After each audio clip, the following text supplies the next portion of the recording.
Hello, guys. How are you today? It's Retro Nerd Girl. I am broadcasting live from the International Science Fiction Space Station. I'm a little bit out of it today. It's been really wild for me the last couple of days, but I really apologize for being a few minutes behind schedule. It's just been crazy, and I'll explain why. But I just for the just wanted to say thank you for everyone who is here right now. Really appreciate each and every one of you. You guys are just fantastic. We got regulars and some new people, so this is fantastic.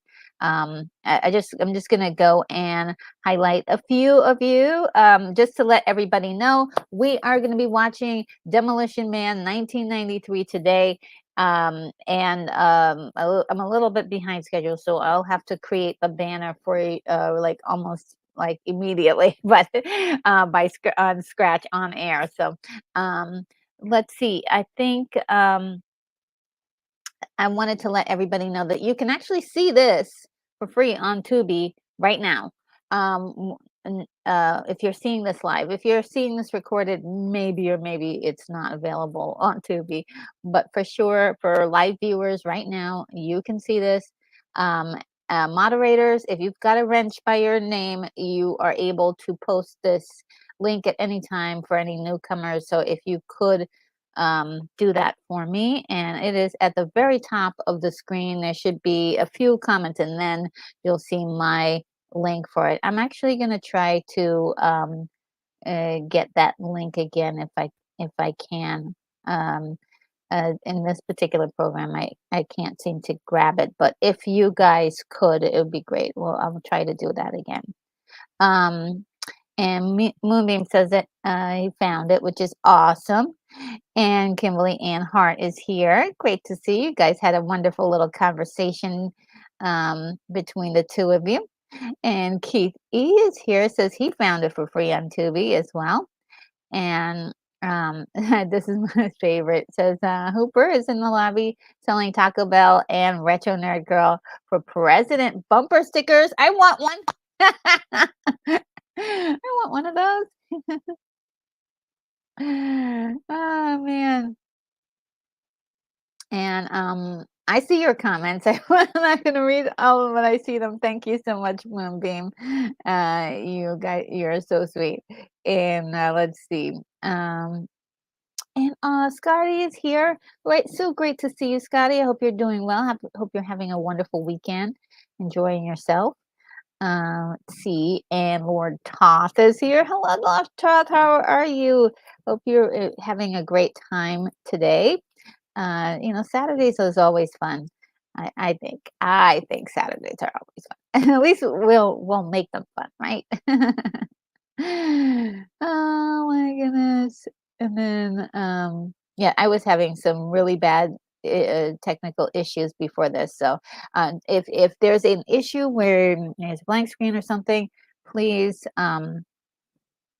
help you will bear with me if give me a few minutes. And also I seem to be a little weird on the buttons today, so if I press the wrong button, forgive me. And and Hooper says he's got some extra duct tape out of the stand if you need it. Ah, thank you. And uh And Moonbeam says, I was watching it on Tubi when I found it. Um, I love the rat burger scene. And then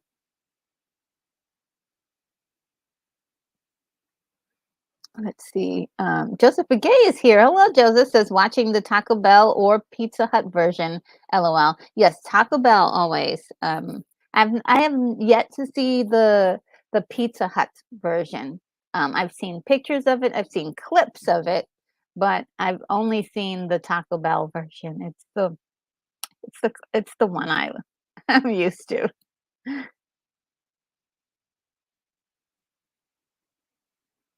Yes, and Keith, he says, might be wrong, but Pizza Hut was in Europe. I think, yeah, Pizza Hut was in Europe, and it might have been in Canada as well. Not sure. Had to do something with zoning and things like that. And let's see. And we're talking about the seashells, right? I mean, how do you use it? Just because, like, who here would give up tissue paper for the seashells? Ugh, well, I don't understand it. And there is no real like reason for it either. They just have it in the movie as a gag. And Keithy says my mother used to buy conch shells for a quarter and sell them for $3 to the tourists. So cool. She did a nice little flip there. And Korgat Killings is here. Hello, Korgat. So good to see you. And let's see. Bacon Gaming is here. James, so good to see you. And let's see. Oh wow! Thank you so much, Joseph Begay. $10. Oh my, 10 memberships to the channel. This is fantastic. Let me just see.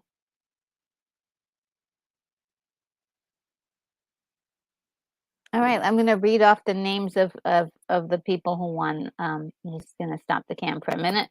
So, uh, people who won the memberships today. Moonbeam, you're number one. You got that in the bag. Ages Flow is the second one.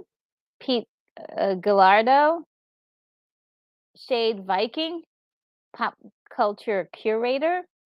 Scotty, oh Scotty, you got one. Oh, that's awesome. LFM, Rajik, uh, Regreek, sorry, Max Remen, Tatsu Sama. Yeah, those are our winners for today. That's wonderful.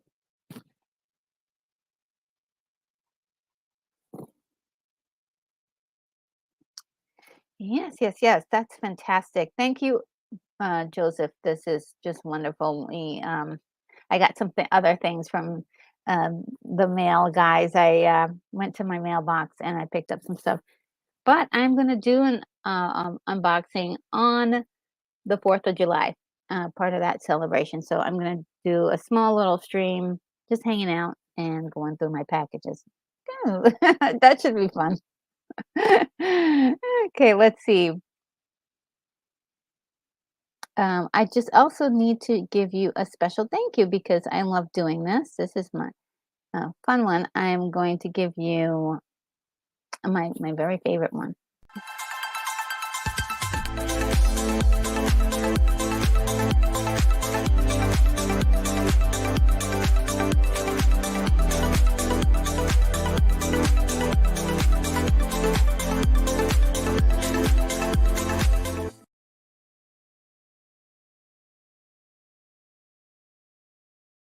Oh, yes, thank you so much, Joseph. It's just so wonderful that you're giving so many wonderful gifts for people to have their memberships. And I was thinking about doing kind of the same thing too, just like, hey, that would be a nice gift to kind of give back to the community and, you know, give some memberships. So I will rub some pennies together for that because I think that would be really great as a thank you to all of you. It's just so awesome.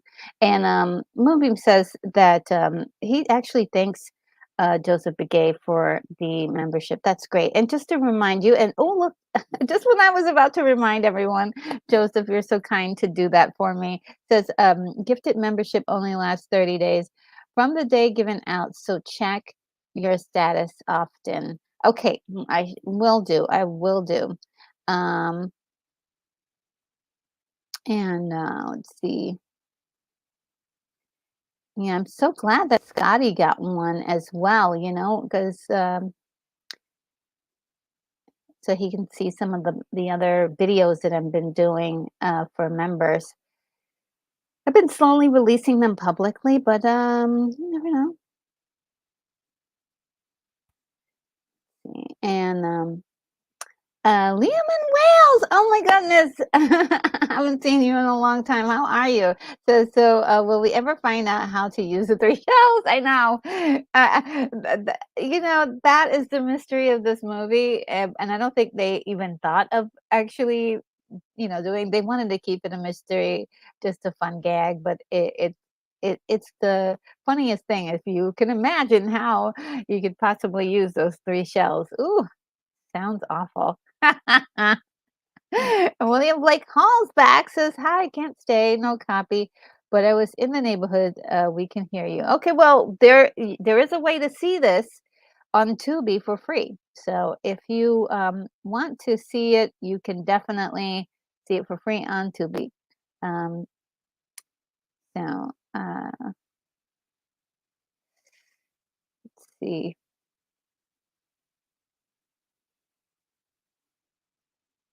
Oh, War Top, thank you so much. You're so smart. It says you can pin the link on top of the chat. Oh, okay. Thank you, Lord Toth. You're so wise. Let's see if I can do this. Um,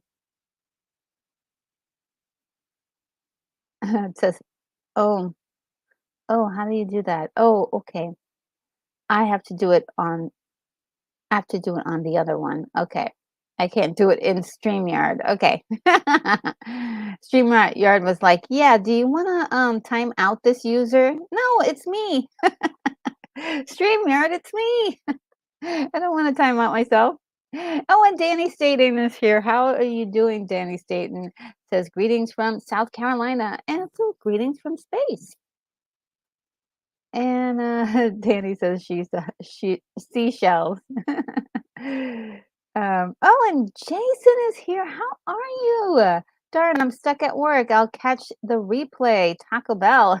Yes. Yeah, yeah, if you catch the replay, you can also watch it alongside the movie, and it's actually on Tubi. I'm gonna pin that comment. Just give me a second, guys. I'm gonna stop my cam and I'm gonna go to my auxiliary computer, see if it'll let me do that.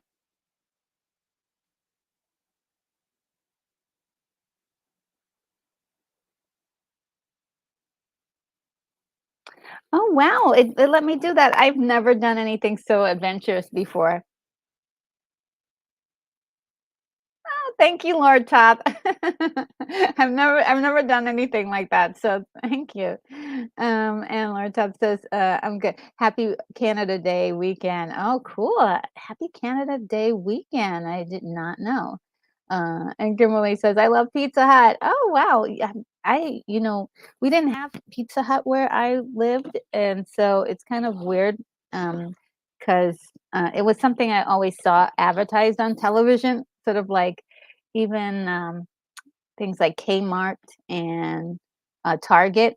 We didn't have that where I lived, and so it was kinda weird seeing the commercials. It's like, "Oh, yeah, I know those things exist. I've never been to them." Even Walmart, yeah, didn't. Um, and, Keithy says, "Retro, you're starting on time percentage 99 and others, aren't even in the 90s." Oh, thank you, thank you. Yeah, I really hate being late. Uh, it's embarrassing to me, and I hate it so much. So I try to be at least a few minutes early. I used to be late chronically, and so now I'm trying to do the opposite of that, which is self-realization and self-correction. But I hate doing it. So I think may have been 3 times in the last 2 years. So I'm doing better numbers. But some Brett says is here. Oh my God, Stunt Brat. Hello. I can't just read the word and the name Stunt Brat without freaking out. It's Stunt Brat, everybody. So great to see you. This is my sweet retro demolition hugs. Oh my goodness. Hugs back to you. Ooh. So good to see you. And Lemon says, "I've only seen the Taco Bell version. Tubi has the Taco Bell version. We never do figure out about the three seashells." Yeah, yeah, yeah, yeah. It's one of those mysteries in life, you know. Let's see. And like Carl says, "Oh God, I may be able to do this." Yes, you can do it. You can, if you have time and you want to hang out with us today. Everybody can see the movie, and it's free. And now I don't know if there's any commercials in the. Usually, if there is a commercial, it's at the very beginning. So I'll give you some time to set that up if you need to. And Lord Todd says, "Bam! Yes, I know. I feel so accomplished thanks to you." And Stepbrat says, "Retro cool." And unboxing, my gift will finally arrive. Sorry, sniff. LOL. Yes, okay. I can't wait. I got a lot of packages from you guys, so I am thrilled. I am super super like excited, and I'm like, okay, well, what am I gonna what am I gonna do? I got packages galore. I even have a special gift from a friend I wanted to to open, so, it would be really great. Can't wait. Uh, Let me go down this, I'm gonna skip a few messages, I hope you guys don't mind. And, Wayne Blake Hall says, "Tubi is the real deal. It looks like I can do this. All right." Yeah. Yeah, that's the wonderful thing about Tubi is it's this new platform, not that new, but newish platform where you can actually see movies, and it's just opening up a whole new ball game. But guys, if you also want to, like, if you see that there's a movie on Tubi, or if you see that there's a free platform that is doing a movie, just let me know. Like, even if you see that there's one um, that is on YouTube for free, let me know. I can add that to my list, and maybe we can watch it before it goes away. Um, I think the best way to do that, I'm trying to think, it's the best way to do that. If it should be, if I should have you guys email me,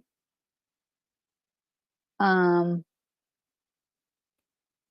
yeah, maybe you could email me if you want to, or you could just put it as a comment under any of my videos or live streams. So if you see something on Tubi you think would be great for the show, that's a retro movie. Yeah, yeah, yeah, yeah, yeah, yeah. Uh, oh wow! From Moonbeam says, for me, this is six gifts from Joseph Begay. He's so awesome. He is. Oh my goodness, that's really that's amazing. And, says uh,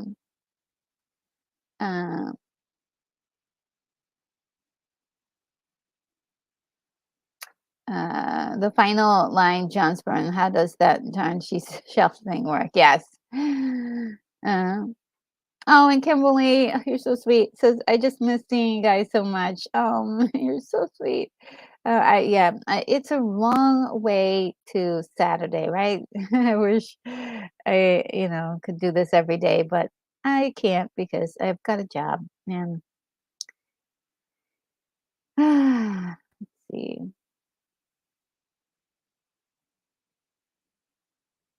And William Blake also says, "Of course he's wise. He's named for the god Thoth." Yes.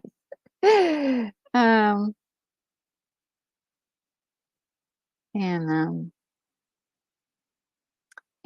William Blake also says, "I went to Michigan State. The football team was known as the Spartans." Yeah. Um, and Joseph Gay said, "I should be outside. Summer this year has been great in Anchorage, Alaska, but I can't pass on Demolition Man." Okay, yes, okay. I will hurry up so that way you can enjoy the last minutes of of daylight. Hurry up, I'll hurry up. Let's see. There's always a Pizza Hut in Spaceballs. Yes, of course. Um, oh, Koj is here. Hey, Koj. Everybody, I did a watch party with Koj last night. So go to his channel, and you will see a really cool movie that movie watch party that we did together. It's a really cool movie, South Korean movie called. I'm just trying to remember what it's called. It's called. Help me out, Coach. Coach, help me out. It's on the tip of my tongue. Coach will tell us in the chat. I think he will. Um, more. My brain is just not working as good as normal today because I've had. Yes, thank you, Koji. Thank you. The restless. My brain is like it's really crazy because I didn't tell you the story. I told Koji last night. Like a few nights ago, I was coming home from work. I the traumatic thing happened to me where there was some guys following me. and I had to run home, and it was really crazy. Let's just say that. Let's just say that. And Kimberly Ann Hart says Sylvester Stallone. Yes, he's so good in this movie. Um, oh, Keith E says I only need 20 more subscribers to get to 800. You're saying? Yeah, it'll come. It'll happen this week. Then that's great. Ah, that's so wonderful. Yay! I'm really close to 800. um, and Sunbright says, oh, I bought my ex a Michigan U sweatshirt, but he went to Michigan State. Oh, oops.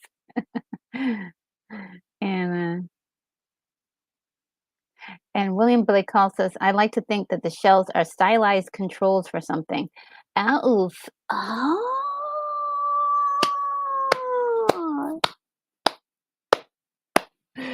See, William Blake Hall, you're so smart. That is a great thing. It doesn't, the seashells are just put on display. They're not actually, no one actually lifts it up. So it must be something you turn, right? And that's why everybody laughs at him. It's like, you fool. You don't have to do anything with the seashells. You just turn them and then something happens. It like opens a door that shows you the toilet paper.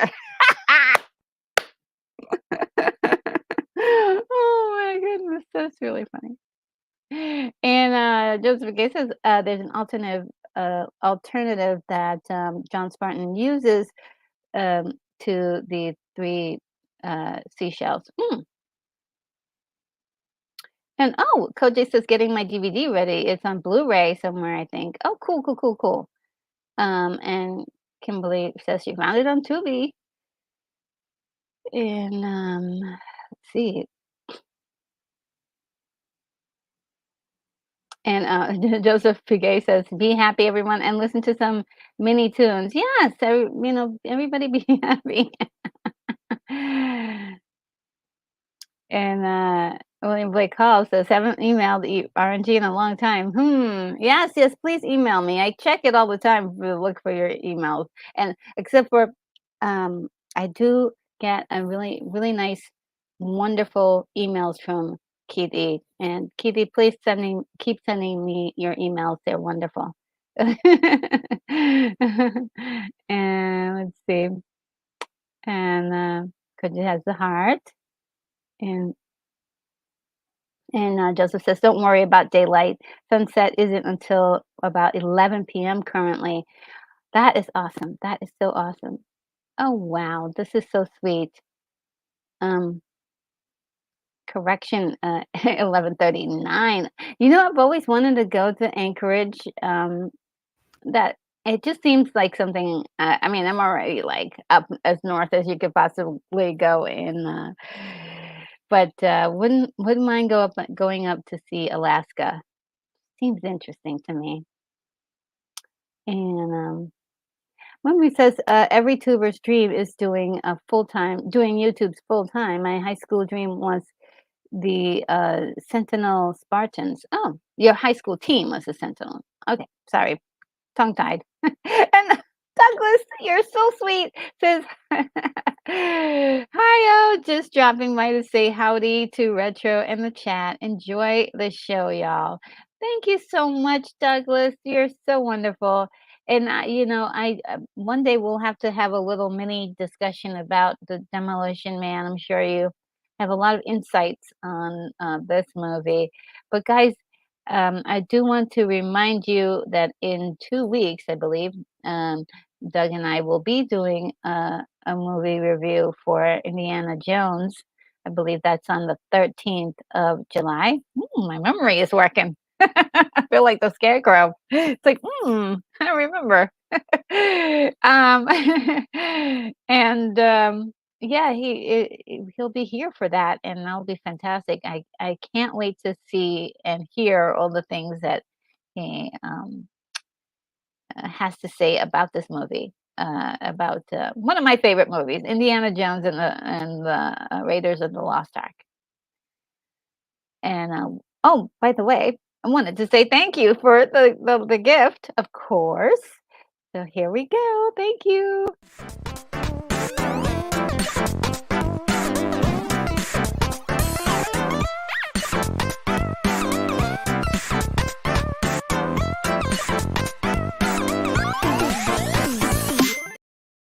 Oh my goodness, you guys have written a lot. Okay, I gotta catch up to you guys. William Blake Hall says, uh, uh, sorry about that. William Blake Hall says, if the show is Young and the Restless, I figure that Eric Braeden plays the Restless. Ooh, I think so. Yeah, I think so. I think so.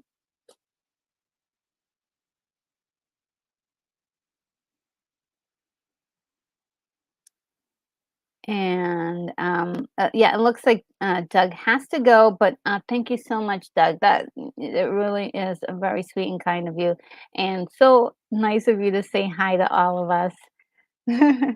Hope you enjoy your day.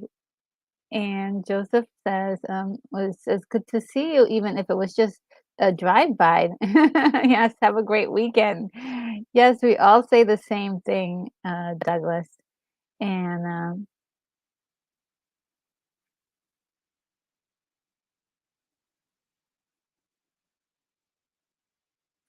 let's see. Um, Kim, I don't know if this will fit on my thing, but yes, that's a lot, Kim.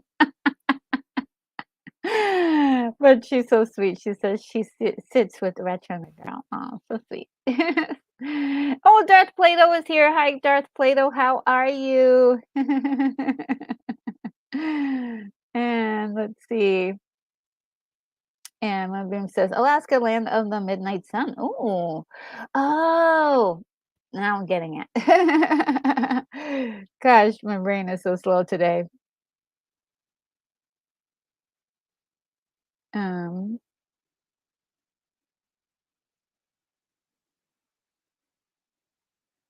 and Liam and Will says that will be fun. Just rewatched the old indie films. Oh, cool. I love indie films. I love old ones too. I found one from, I want to say Australia. That was like from the 90s. And it was like, I mean, I'm talking about really, really low budget. Um, and it was, what is it called? Vegas, space, Las Vegas, something like that. It was really wild, but it was so intriguing. That's a good story. Um, oh, is Siri acting up on you, Keithy?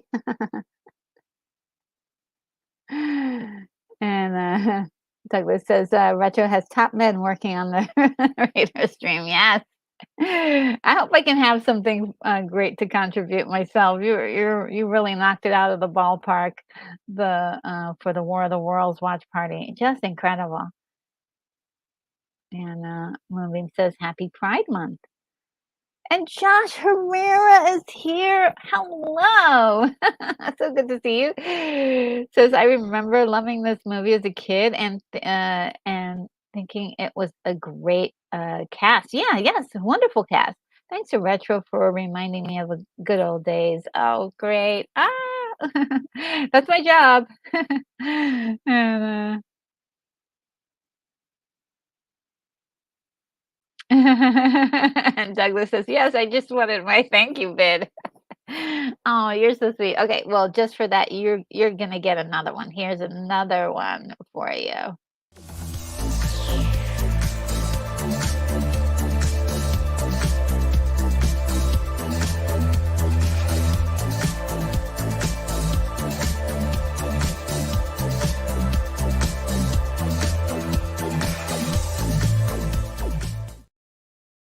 Yay! Oh man. And Joseph Gay, sunrise is 4:30, but it doesn't ever get completely dark around this time unless it's cloudy. So it's great. Oh wow, people stay up late. Oh, that sounds so awesome.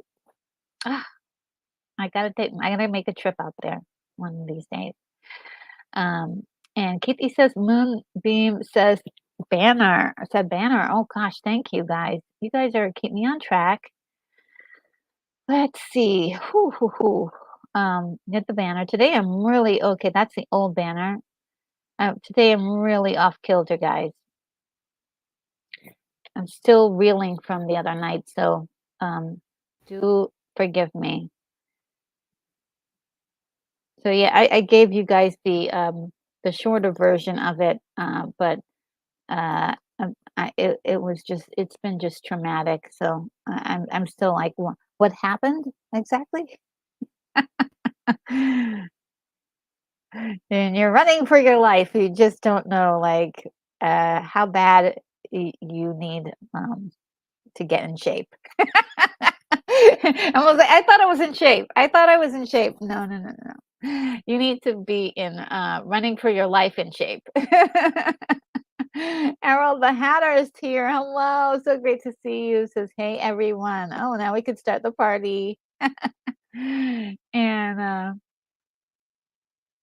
let's see. I'm at the end almost. And Douglas says, catch up with you soon, Metro. Miss you guys. Oh wow, yes, come back. And just oh my god, I just love having conversations with Doug. It's just he's just incredible. Um, and it says, "Woohoo! Yes, the party is happening, everybody." And I think I got there, and we got the banner already. And also allergies retro. I know it's that season. Yeah, bad allergies today. It's crazy, but it's the least of my problems. And Toru, oh, Toru is here. It says this movie became real life. Almost. And Harold says, "Sister, I feel you. I'm not outrunning a darn thing. I will slow down. Danger for for everyone else." That's a really good mantra. I wish I could have adopted it that day, but I fear I would not be here if that was if I didn't run for if I didn't run for it. And Leafy Nebula says, "I like your background inside a spaceship." Yes, thank you so much, Leafy. You're awesome. Thank you. Appreciate that. All right, okay, guys, I've gone down to the last comment, and so let's begin. Okay, let's begin. Now, from here on out, if I don't see your comment, uh, doesn't mean that I don't care about you. I do. It's just that I can't see everything all at once. So I do have an auxiliary computer over here that I'm going to refer to every once in a while.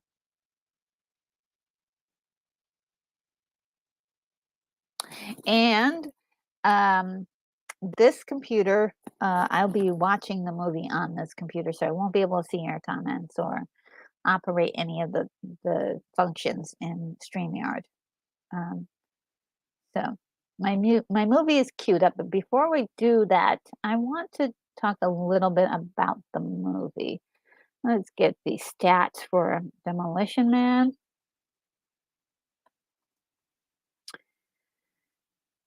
One of my favorite movies. And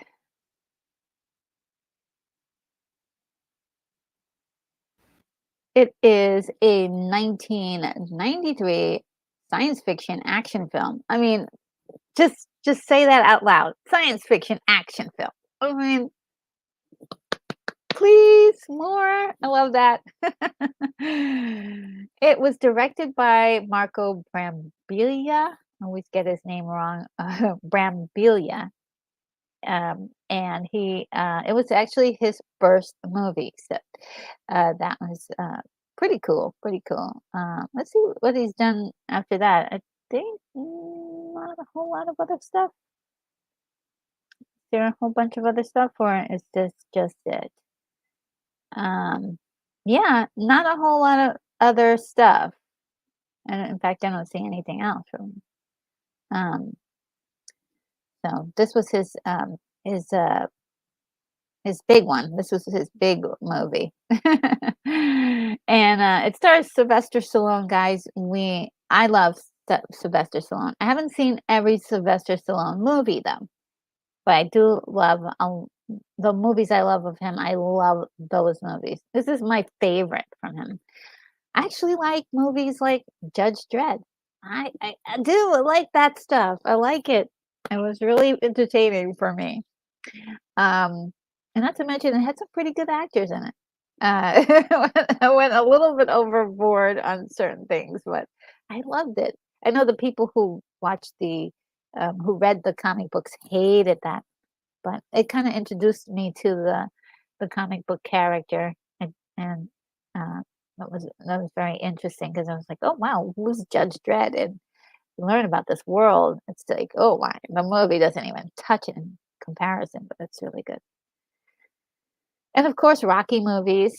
Rocky movies is something that I remember watching, enjoying, but not really. I haven't revisited in a long time, so it's probably something I should probably revisit. Um, the Rambo movies, those were excellent. I mean, I remember my mom and I sitting down to watch those two movies. I think one and two, especially, and we were just like, "Wow, Rock!" It was like Rocky was fantastic. No, no, Sylvester Stallone was great in those, and he really delved really deep into this character. It's really good. There was more psychological notes in that movie than a lot of people give it credit for. And so there's a couple other like cool movies, but this happens to be my favorite one from him. There's just something about him playing off of Wesley Snipes, who plays one of my favorite characters of all time, favorite villains, Simon Phoenix. Um, Somebody you could possibly meet on the street. That's a scary part about him. He's like a guy that you could probably bump into in the street, and that's the last thing you will ever see is him, because he is just one of those like completely insane people. Let's see. Sandra Bullock is in this, and this is the movie that really kind of launched her as sort of like the new it girl of Hollywood. They were like, "Oh, who's this beautiful brunette? Gorgeous. Put her in everything." I think she did one other film before this, Love Potion #9, and I do love that movie. I don't know if anybody's heard of Love Potion #9. It's great, but it was, she's definitely not herself that we know. She's definitely, she has sort of a dual role. She plays like a frumpy girl that turns gorgeous, sort of like what she does in Miss Congeniality. Remove her glasses and she's gorgeous. But, yeah, this was her first, I would say debut to the public, where people, like, really got like, noticed her. The next person, Benjamin Bratt. Benjamin Bratt, this is another movie that kinda made him a little bit more noted or more recognized. He did a couple other movies. I believe he did Cliffhanger as well with Stallone. Um, and Dennis Leary is in this. He's hilarious. I actually met Dennis Leary in an elevator, and it, he didn't mean to be hilarious, but he just was. It's just his personality. What you see is really what you get, and he does a lot of improvising, does his own, like, comedy improvising in a lot of the movies that he's in, and so in this one, he's, really playing an offshoot version of himself, with all the improvisational, comedy, and it's all very insightful and smart aleck and funny, and, he does a lot of the same things in, a small role that he plays in Small Soldiers, which I happen to adore that little, movie. Bill Cobbs is in this, guys, and, unfortunately, Bill Cobbs just recently passed away last week, I believe, and, it broke a lot of people's hearts. I mean, it was such a staple in so many movies. A solid actor you could depend on to play those supporting roles. And yeah, he unfortunately passed this week, but um, he's solid in this movie as well. So it's really great. And Nigel Hawthorne, which he's Sir Nigel Bernard Hawthorne, and he is really awesome in this. So, just wanted to give a little story breakdown and a little bit of information about the movie. Let's see what you guys have to say. Oh my God. Oh, the allergies are going a little bit insane all right now. Just a smidge. Let's see. See where we at here. Oh, we left off at Leafy's comment, and Coach is like already excited. I know, right? I'm sorry for starting so late, guys. And Moonbeam is letting everyone know that the ISFSS is the International Science Fiction Space Station, and it's my headquarters. Yeah. Let's see. And Koji says Oscar with Sylvester Stallone came out before this. Underrated gem. Judge Dredd was great too. Yeah, I really did like it. Oh, theme park casual is here. Hi, theme park casual. How are you? So good to see you.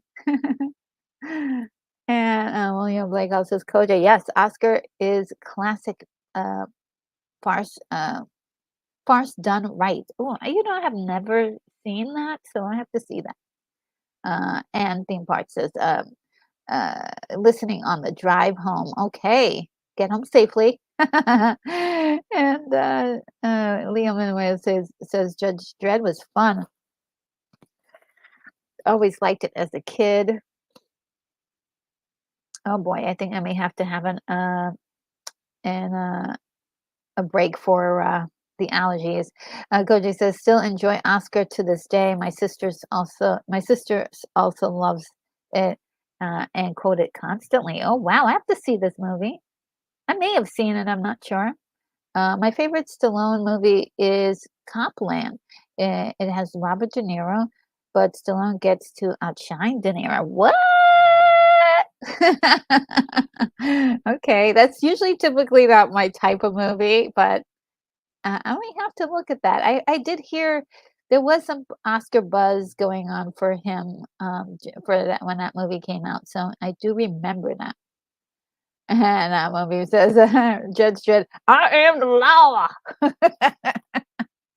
Amanda Sante, like doing that, it was just like, oh my God, it was the best. And at the time, I had a crush on Amanda Sante. It was really sick. It was really sick, guys. It was really sick. Keithy says, please set like, and if you haven't subscribed, please do so. Retro is 20 away from 8,000. Oh, thank you, Keithy, for reminding everyone to subscribe and to hit the like button. Thank you so much. And Liam Manuel says, I still think Rambo 1 is one of the best films on PTSD made. Yeah, very, very much, very much. And just like, psychological trauma that the character goes through and like the people trying to manipulate him. It was sad too at the same time.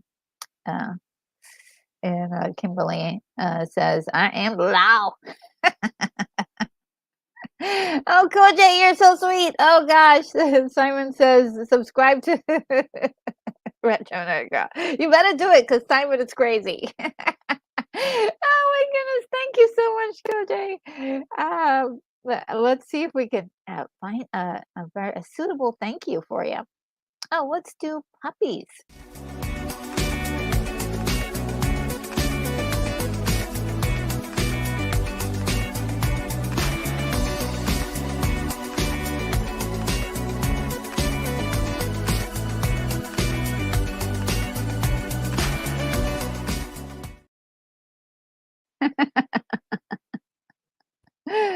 So wonderful. Really, thank you, truly. You guys are really wonderful to me. And Keita says, Retro, in case you missed it, JK just gave you a super chat. Oh, yes, thank you. Thank you. You're so sweet. Keep these on top of it, okay? On top of it. Thank you so much. Uh, let's see.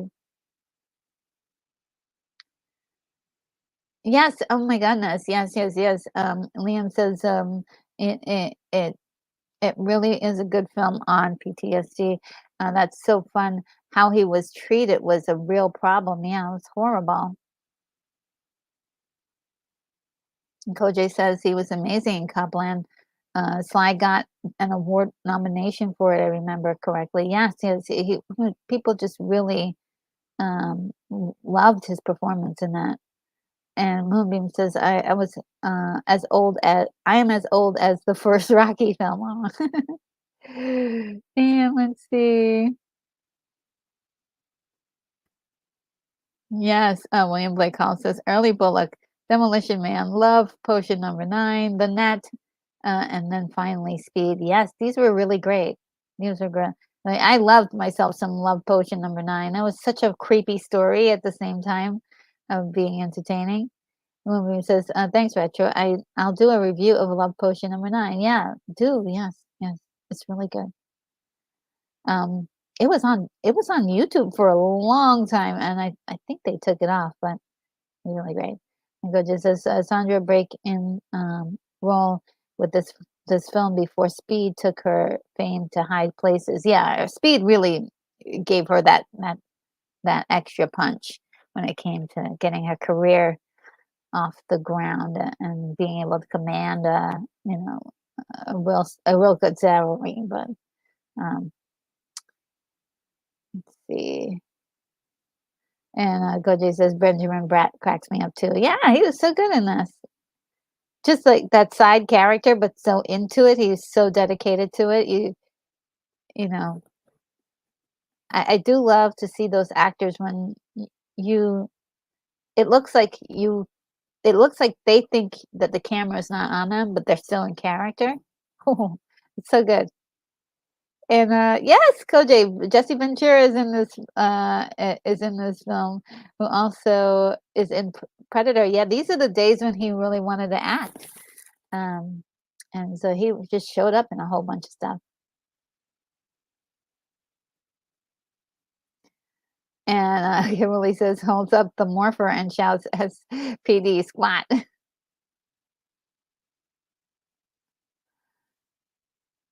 SWAT, I meant. And William Blake Hall says, I love Bill Cobb's best as the narrator of the Hudsucker Proxy. Ooh, I forgot about that film. Yes. I didn't add that. Yeah, I gotta revisit that movie about the hula hoop. William Blake Hall says Cobbs is also introduces Kevin Costner to Whitney Houston in The Bodyguard. Ooh. And Liam says the film also predicts Arnold Schwarzenegger's political goals. Yes, they do. And Koji says, I'll watch Party Oscar if I have to. You will most likely love it. Retro, 100% sure you'll love it. Awesome. Um, and Artemis722 is here. Says Tim Curry is so good in Oscar. All right. Wait, is it Tim Curry's in it? I'm sold. I'm sold. And Joseph Gay says, earliest Stallone movie I saw was Roger Corman's Death Race 2000. Oh yes, that's on my list of movies. If somebody's taking a peek of my movies and my list of movies, because that is on my list. And Tim Curry is hilarious in Oscar.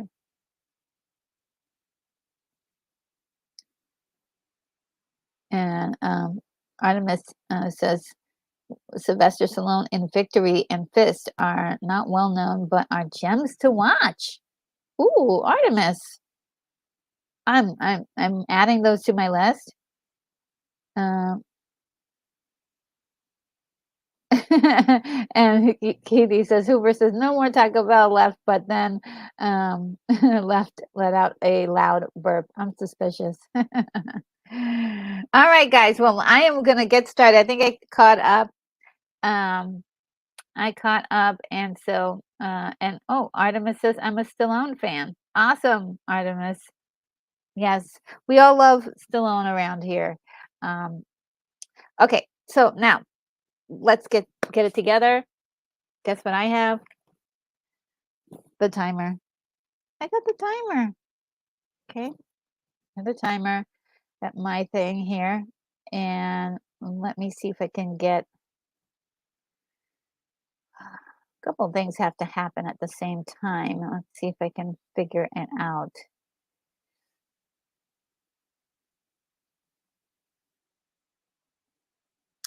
No, sorry.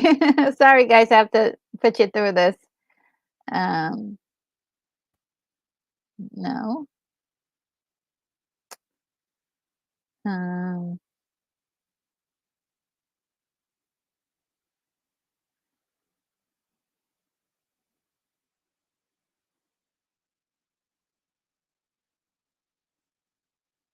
this might be it because I do have a reference for you guys.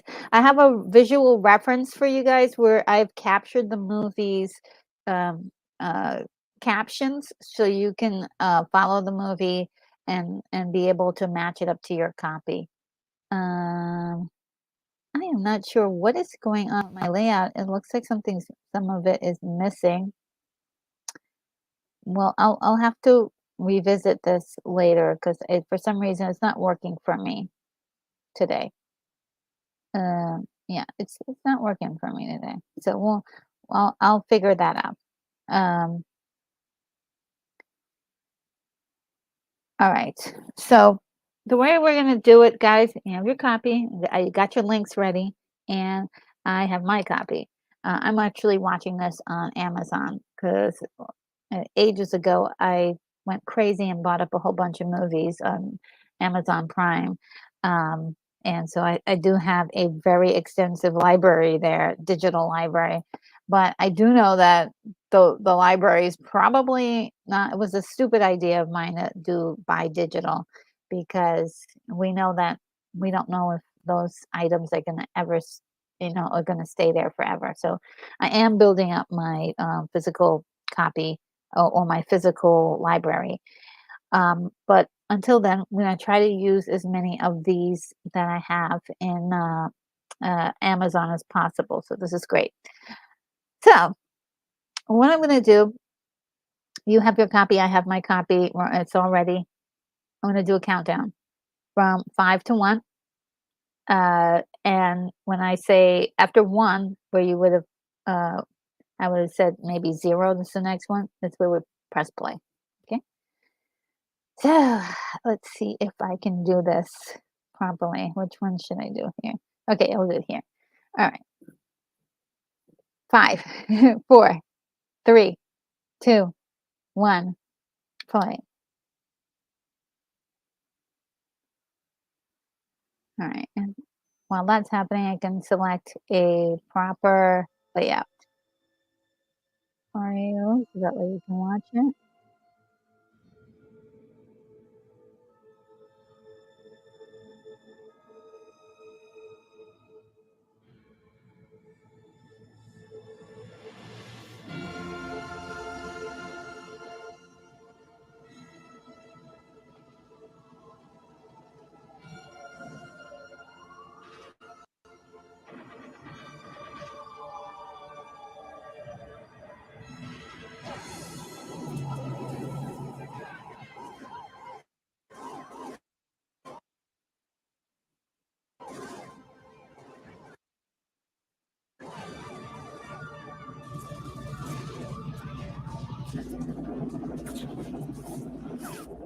Remember when they used to let commercial airlines land in this town? Yeah. Well, I don't understand where we're going, or why the hell we're bothered anyhow. You're doing a good deed. Want to give us a better reason? Yeah, a maniac hijacked a municipal bus with 30 passengers on it. That's a pretty good reason. And I got a real bad hunch where those passengers are and who that maniac is. You want to share it with us? Phoenix. Simon Phoenix.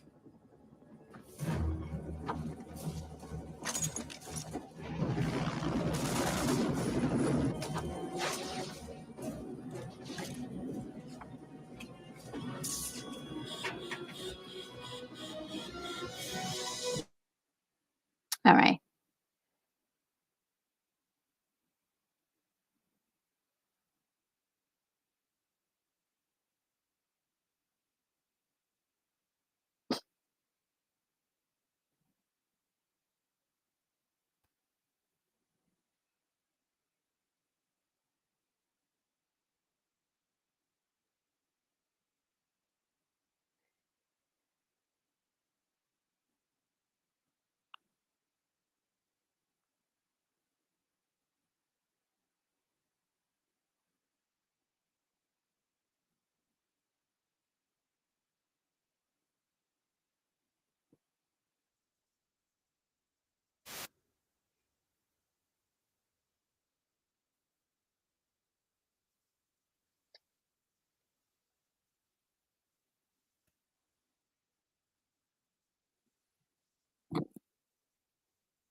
Well, it looks like my one is just like a few minutes faster. There we go.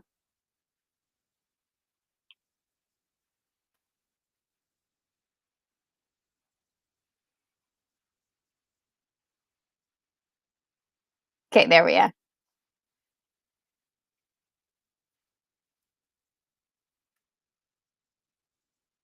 That's what it's always been about.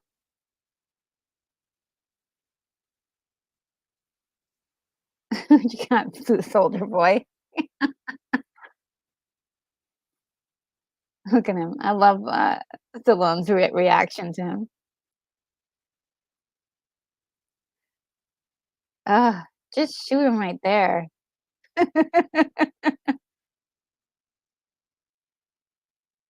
He still has a way of setting everything on fire.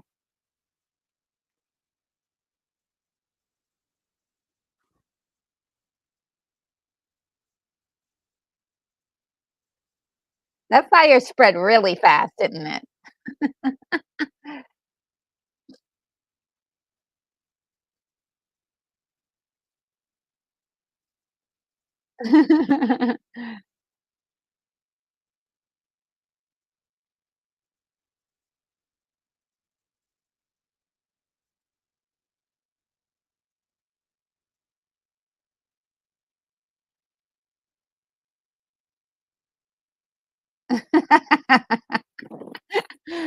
Oh, man.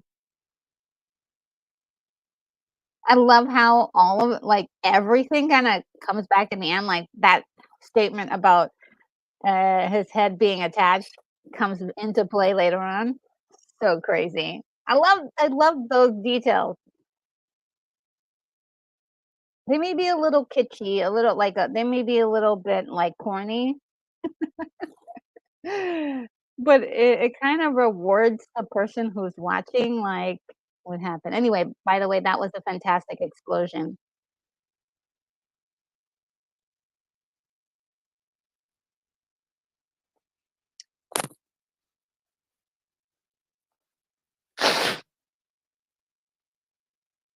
Oh, no, I'm buffering, guys.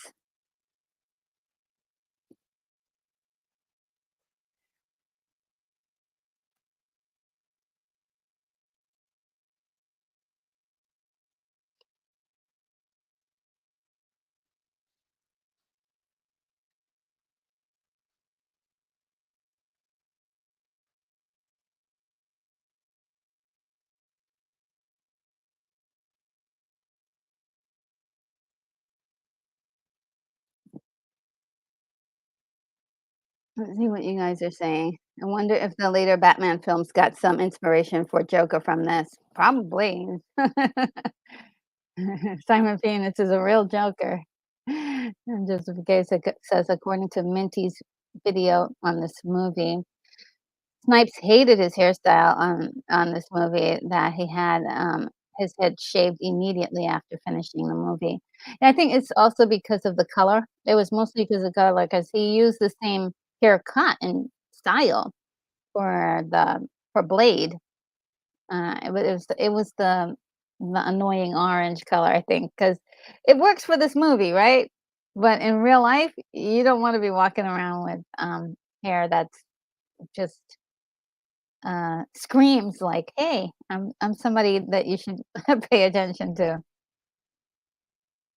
I think if anybody could handle it though, it would have been Wesley Snipes. This is the part I was like really sad about. Was like they blamed everything on uh, our boy here, and that kind of really um, John Spartan, and it really was it was not his fault, and they didn't even do any real investigation to find out whether what happened.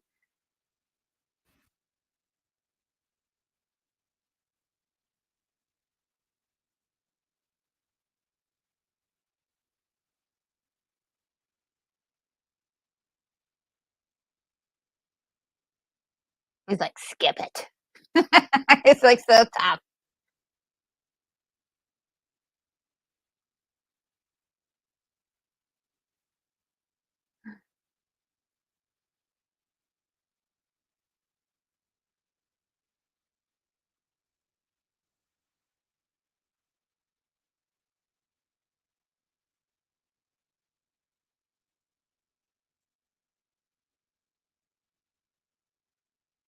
Skip it.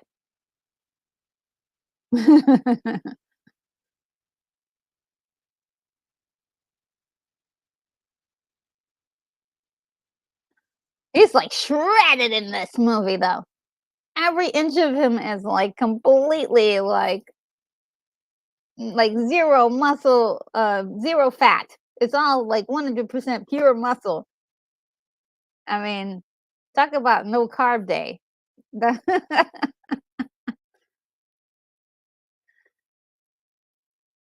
Oh, and he was saying that this was one of the toughest, um, most miserable things that he's ever done on film. That's what he said a long time ago. I'm not sure if he still feels that way, but that's he said that it was really difficult for him to do this scene.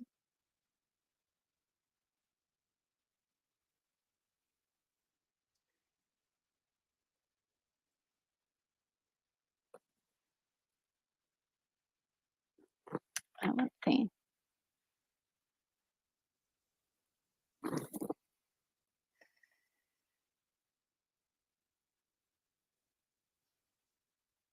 That blue ball, it's like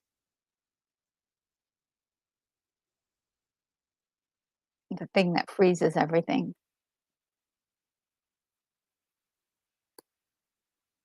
The stats look good. This is 1996.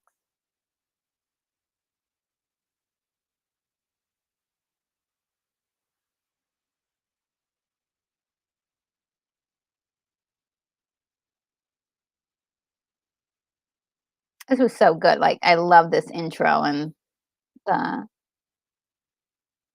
the whole detail that they came up with scientifically to kind of pull this off, but they didn't really like get into too much detail. It was just faded enough for you to be like, okay, I guess that could happen.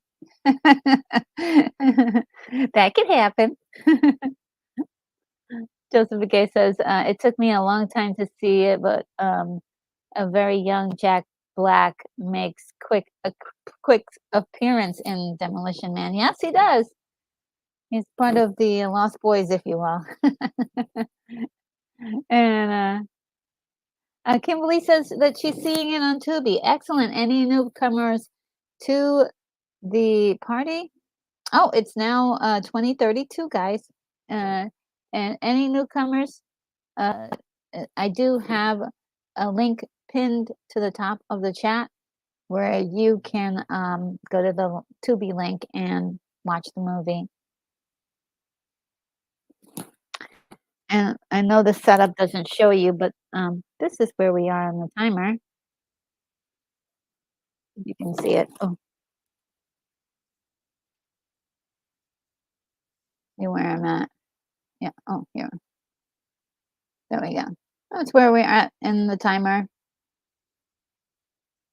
And I need it to sit like right here now. I gotta redesign my set.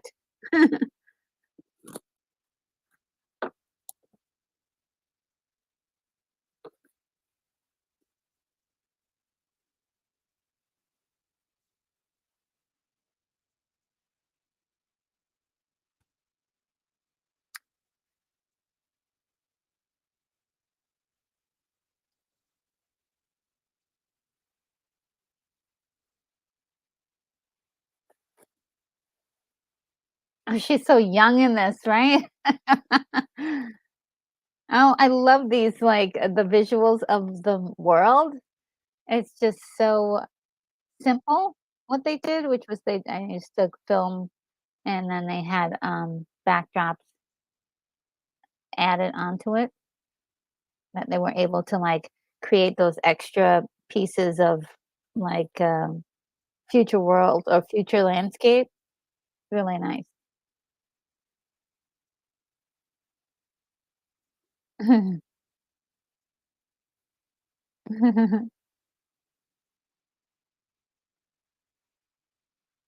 She's just chomping at the bits for some action.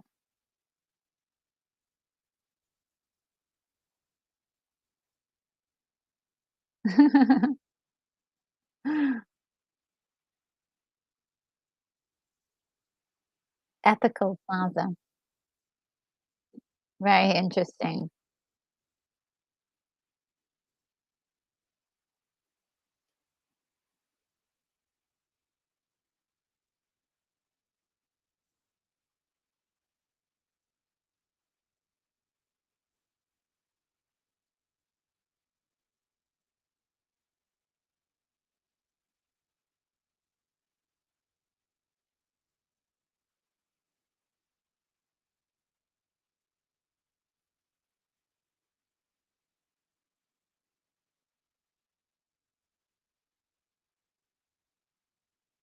Mm.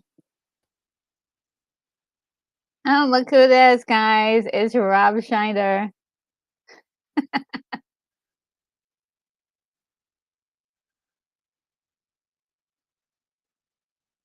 I like the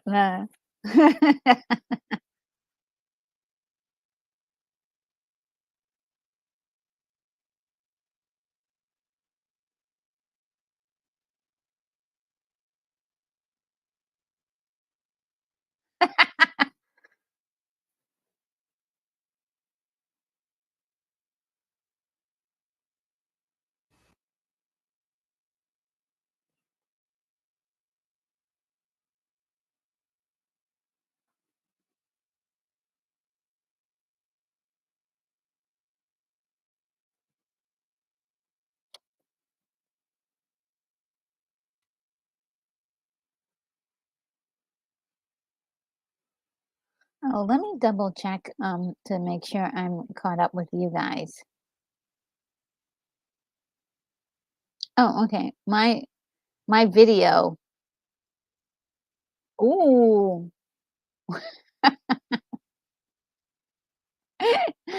She said a bad word. Oh, let's see.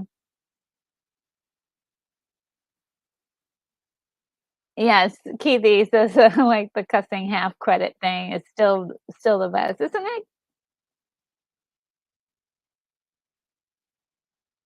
Oh, William Blake Hall says the police captain is the Shawshank warden. Yes.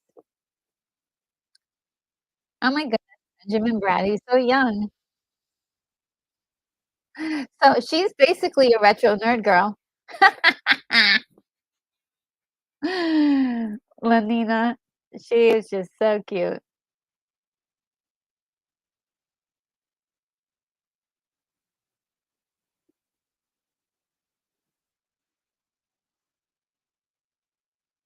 She's so sweet.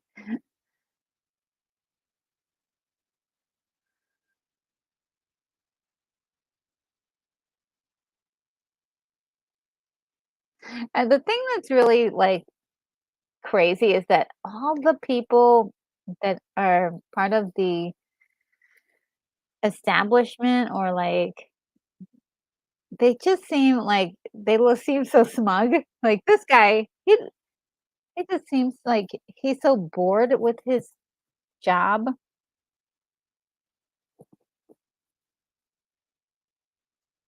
too, as at the same time. Simon gives off a little smile like, "Yeah, I know I'm getting under your skin."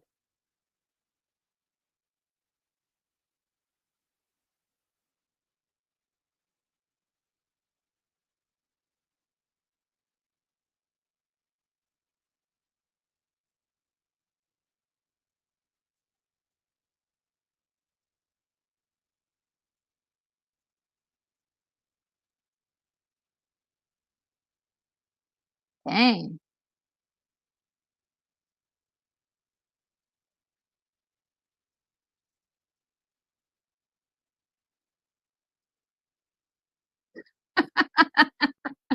He's like, "I wish I knew." Simon says, "Die."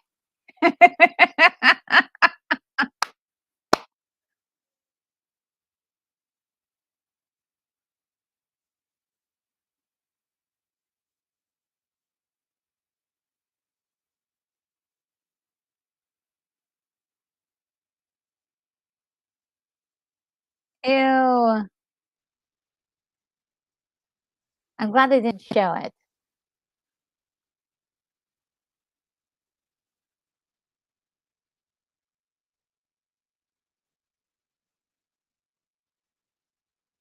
The thing that is that there were so many ways to do that without taking the man's eye or even, like, killing him, right? So many ways to do that without harming him, but Simon finds the most insane way to do it. What do they call it? It's called it RNG. It's, Sandra Bullock's character is a retro nerd girl. Yeah, she is. Oh, man. Keith E says Sandra Bullock is currently 59 years old. Wow. Wow.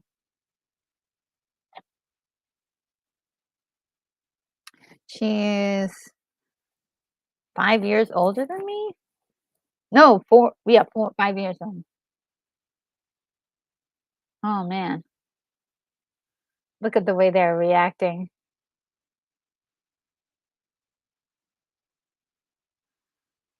They just have never seen anything like this. They're traumatized.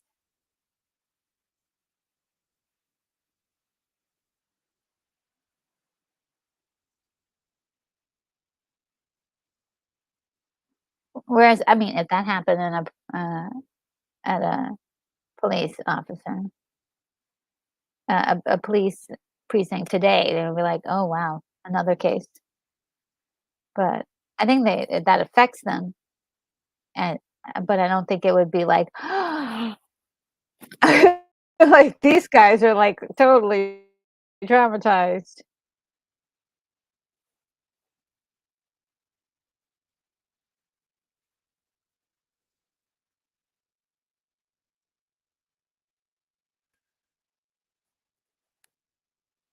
I know 'em.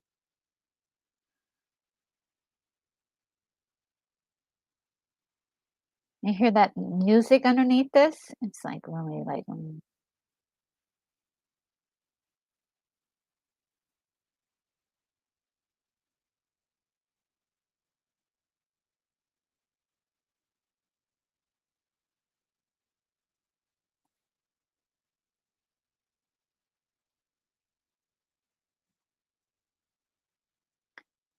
Wow. Tax evasion, which tax evasion, which, Wesley Snipes actually had an issue with in his life. It's really funny that they added that on the some people say this movie predicts a lot of the future, so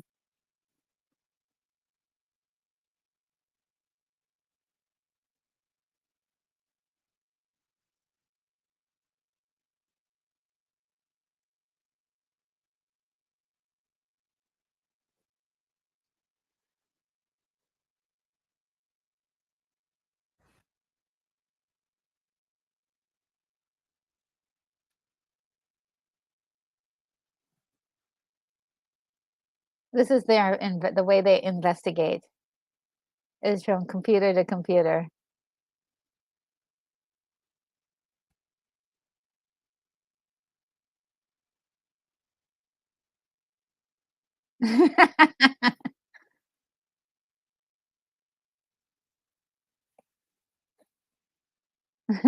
They're so proud.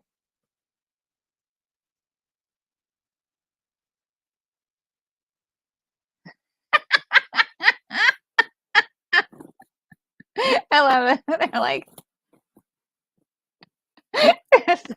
they're so happy. Ooh, I want one of those so bad.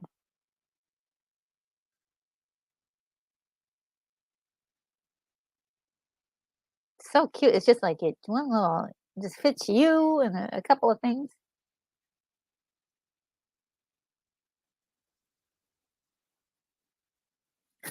Joy feelings.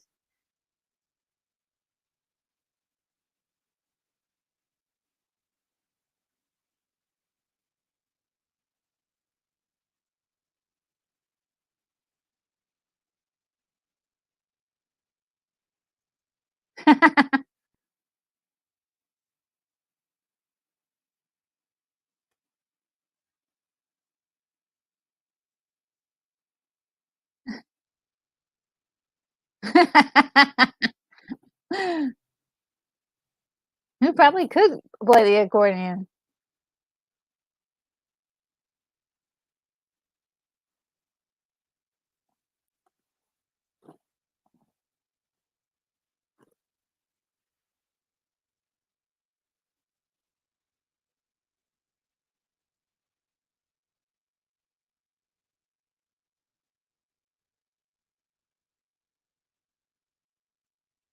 Oh, you hear the oboe in there? It's like, "Ooh, ooh." I love it.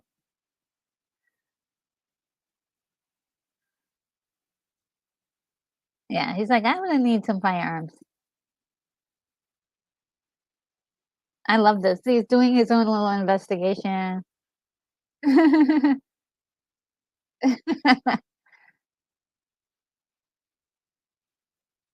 Ah, this movie. Um, uh, let's see. Oh, no, I'm so sorry you guys are having, ads with Tubi.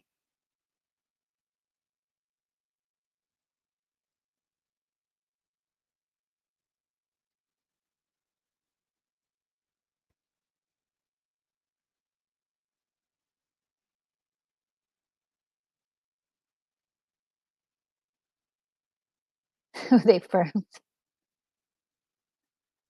They firmed otherwise.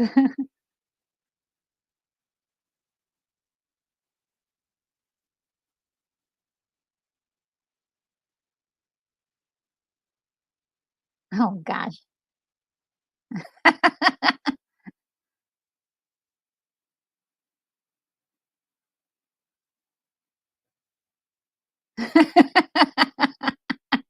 With a scornful remark. Or else.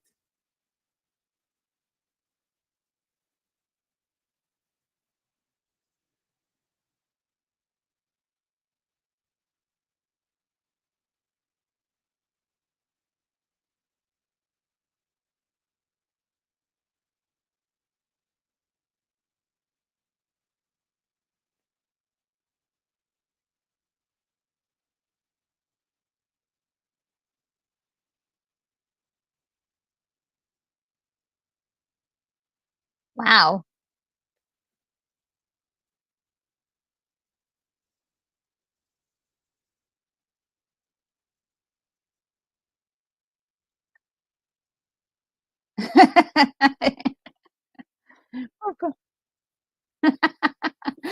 I'm sorry.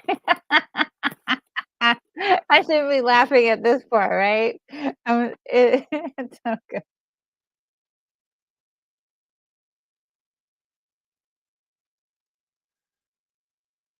He's got, like, enhanced strength.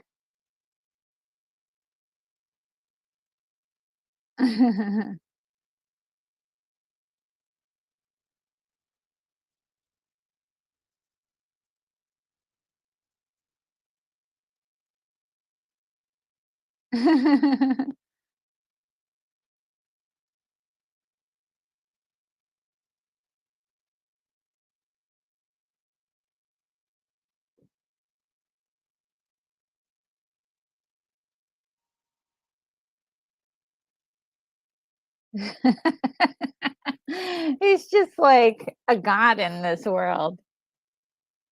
They're just not prepared for this kind of violence and this kind of evil. They're just not ready for this. I think the only person who's really ready for this or has been wanting this kind of thing or ready for this kind of thing is definitely Lanina. She has been wanting some actions and she's like, "Okay, let's go."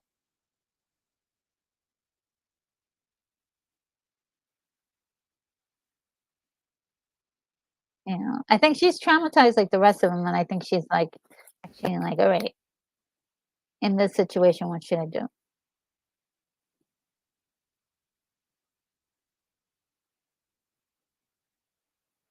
This is him continuing his campaign to destroy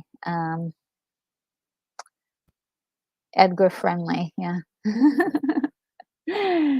To him, Edgar is not so friendly. Um, and Koj says that boxing moment kills me, right? It just kind of reminds me of oh gosh, what does it remind me of?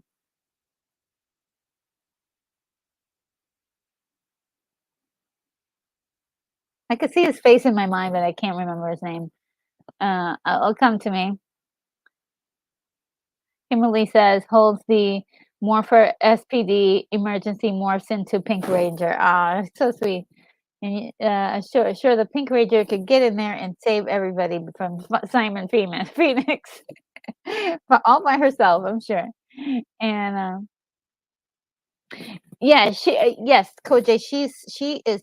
Koj says she too is scared. Yeah, she's not like not scared, and I think that's the reason why we like her is because she is scared, but in her fear, she still acts. Instead of, like, some of the other people, they're like, "Ooh," which is also entertaining to watch. Um, oh, William Blake Hall says the movie Electric Dreams was about Edgar too, friendly. Oh, it's so true. So true.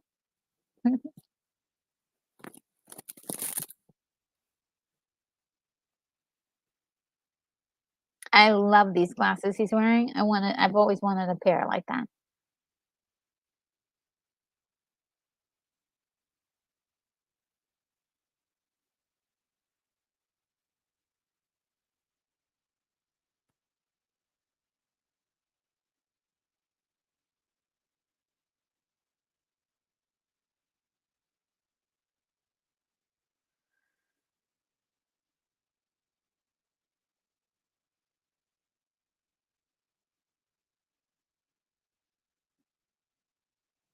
See, she's using her mind.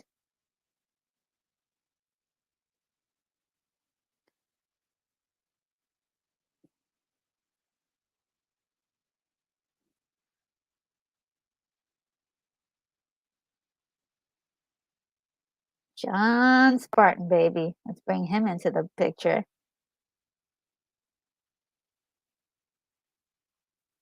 There we go. He's the demolition man is in the house.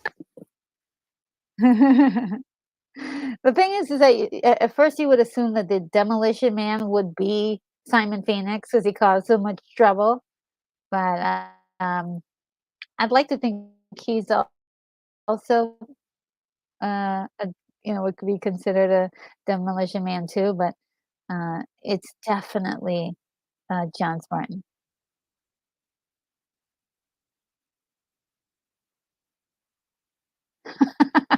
That little girl.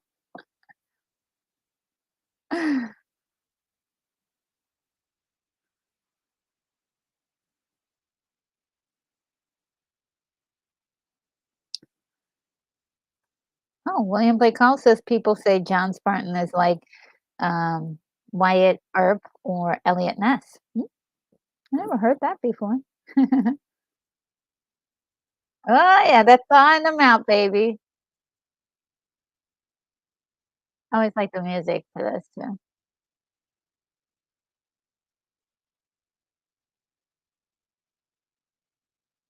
Oh, guys, this is reminding me I created some music today. I can create music now with the help of AI, of course.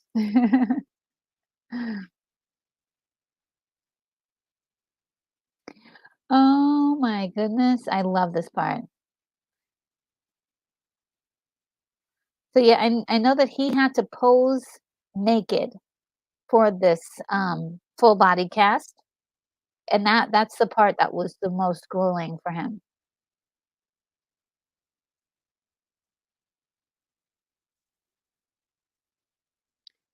And imagine being in that position for more than a second, that same exact position.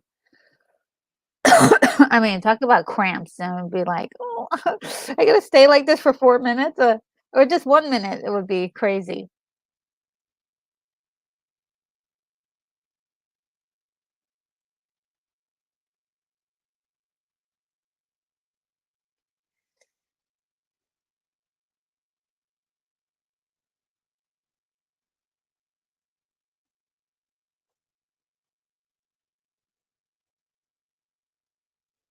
Oh, poor thing. Oh, give him a hug.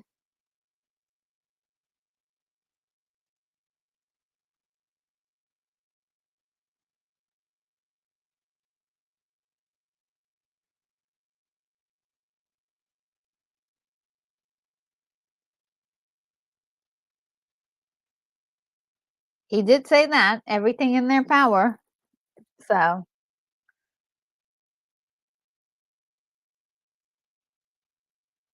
he's right about that.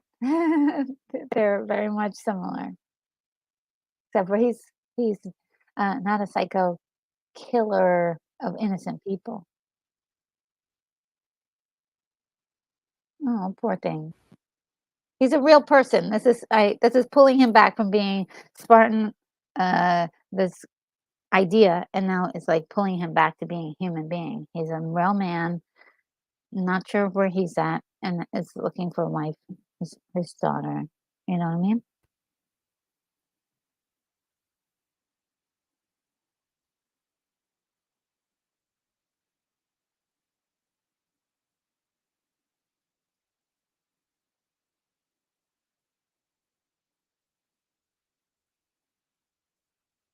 And the chief of police does not care.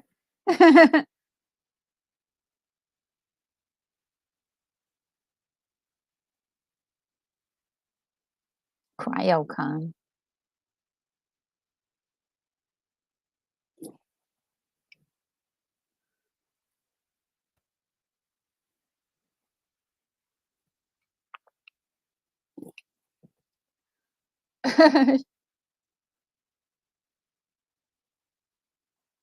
You always need a defense.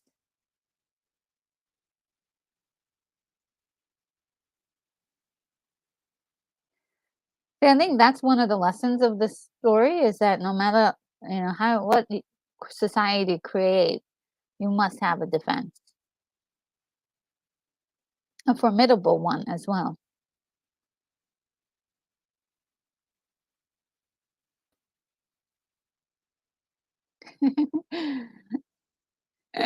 Caffeine is bad for you. Contact sports. You can't so no contact sports. Chocolate? Chocolate is like one of the most, like, nutritious things for you. It's the stuff they add in the chocolate.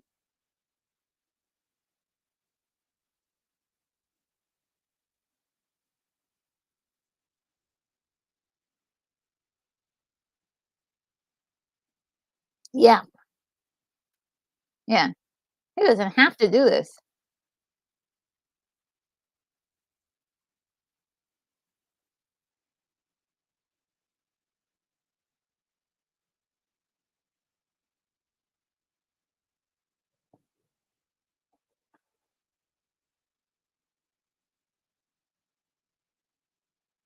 I don't yeah, he doesn't wanna go back in there.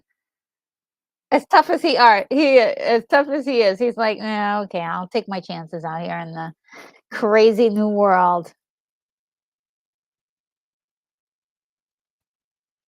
Look at the way he's strutting it now with that, like, yeah. And he's just touching people.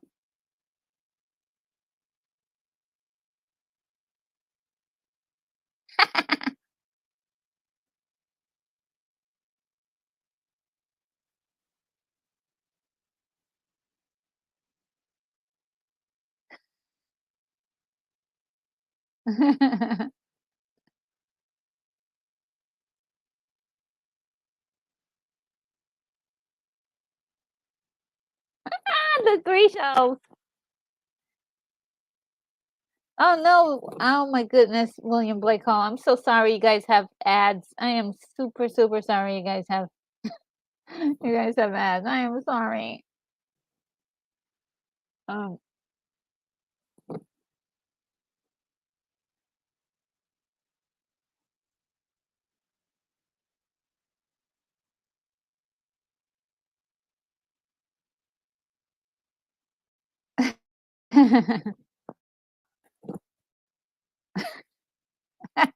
love the fact that he's cursing and the thing is just going off in the background.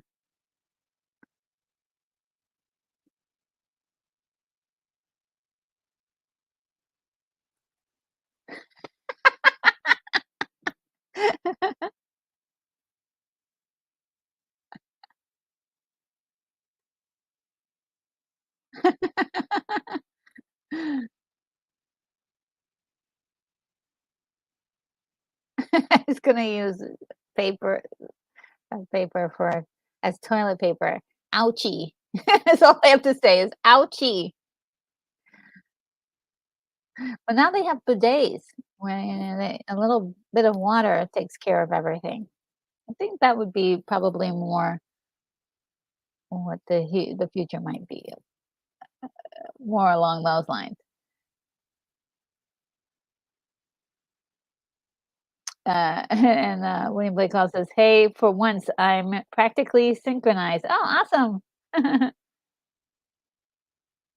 Moonbeam says, "Ouchie."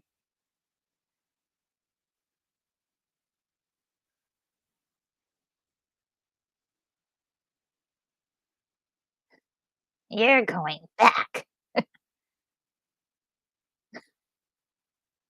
I love her lines. Did you dump the hormones?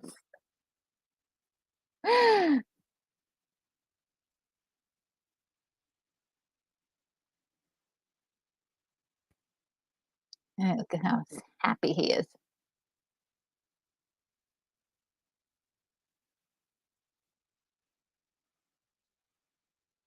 Yes.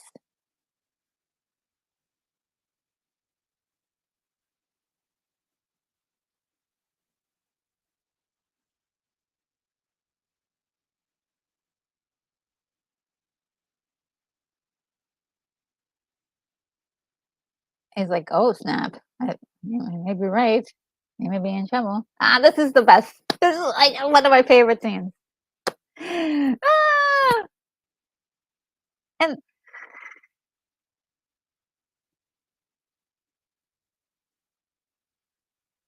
he's so horrible. Simon Phoenix, you were a terrible man.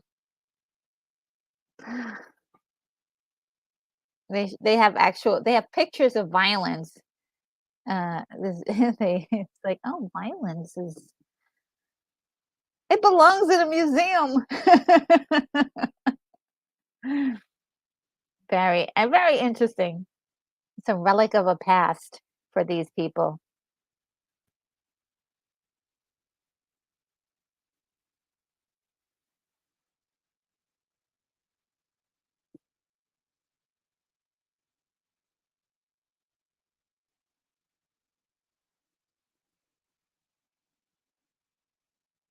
He's like, he doesn't even know how to drive new cars, and he's like, "I'll drive. I'll take care of this."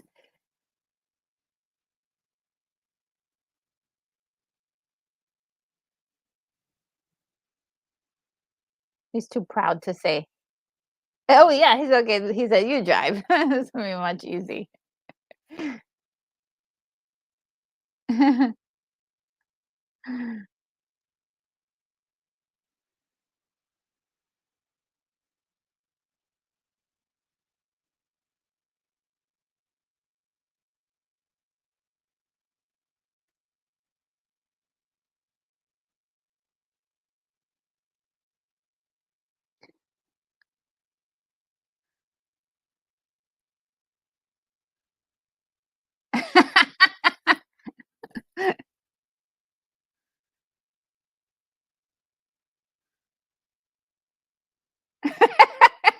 He's so cute. He's like, "Wow, this is my fave."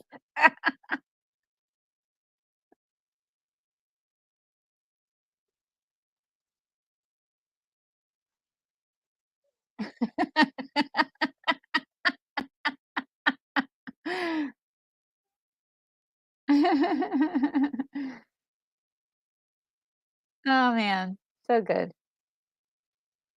Oh, just some guy. He is so awful.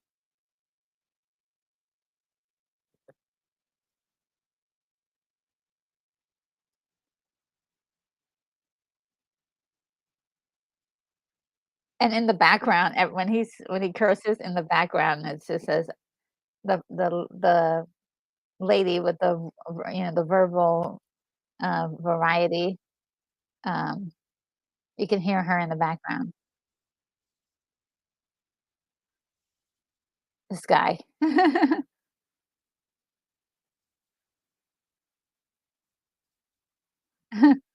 What seems to be your boggle? He's like, "Oh, wait a minute,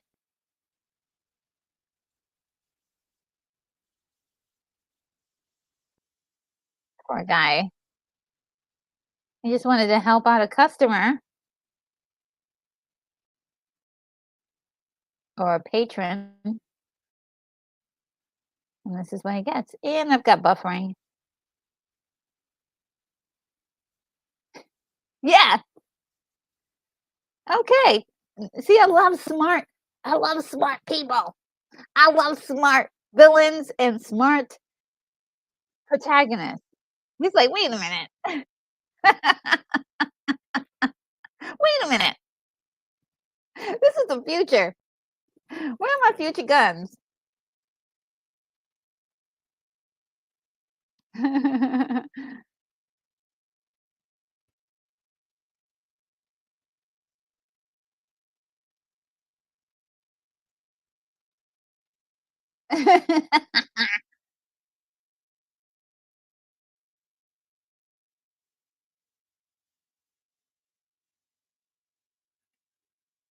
Oh, he's gotta get on one of the computers. He's like, "Sweet music to my ears." He loves chaos.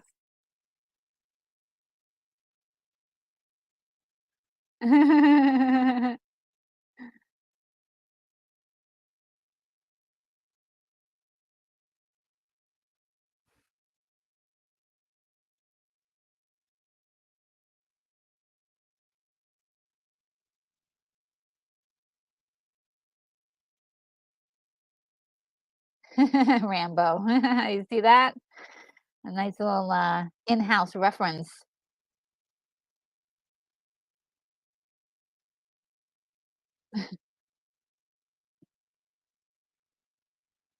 Oh dear.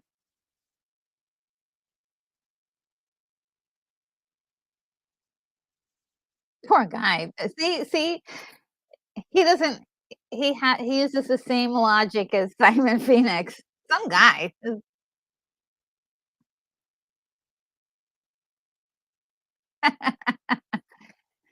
She's impressing him.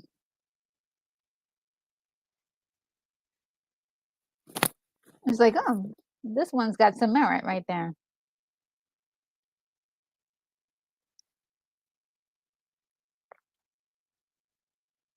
He's like he's so happy he's got guns.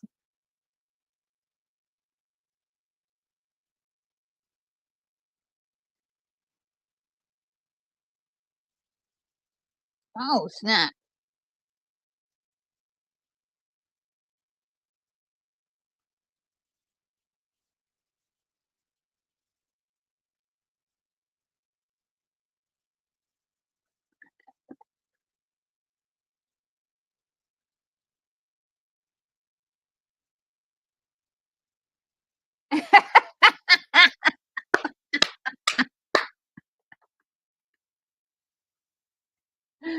Simon says, "Bleed."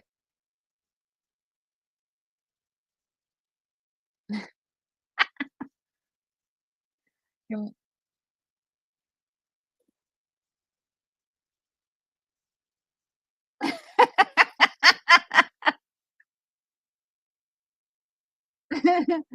I've been dreaming about killing you for 40 years. He's just ridiculously, hilarious.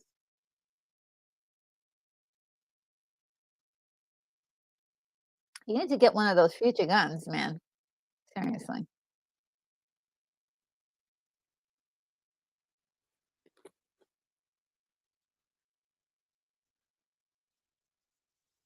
Woo!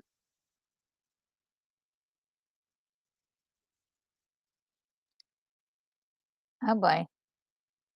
He look, and he causes chaos. That's why they're the same. They're the same. They're the same. He didn't have to do that. And of course, that poor museum is just wrecked.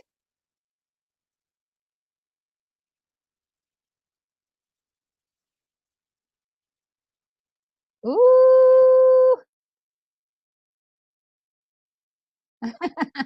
I just love his one-liners. They're great.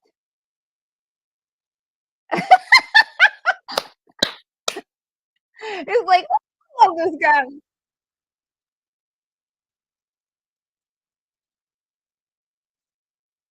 He's got enhanced strength. He's beating the crap out of Spartan right now.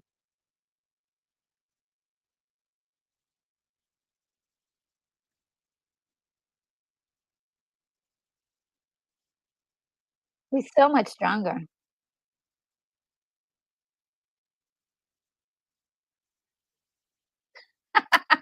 You're on TV. Oh, man.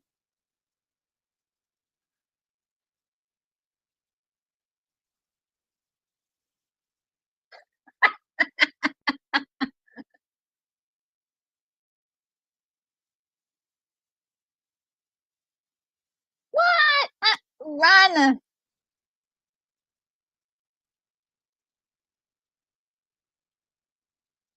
Ah, snap.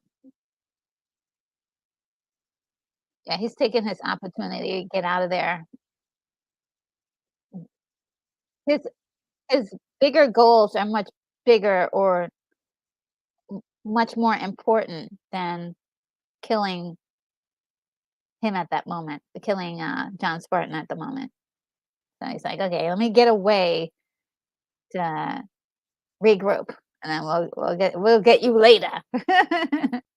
It's just great. Oh, this is an interesting scene too.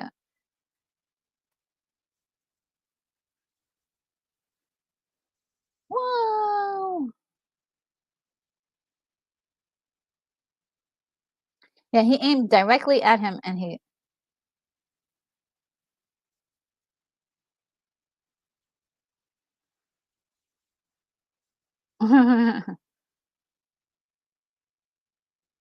It's just programming.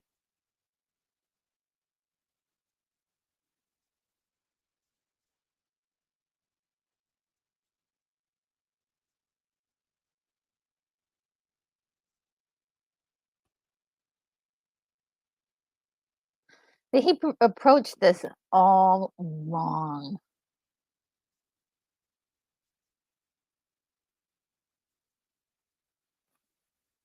He did this whole thing wrong. Um, he should have offered him a deal, even if it was real or not. This way it would have made him feel like um,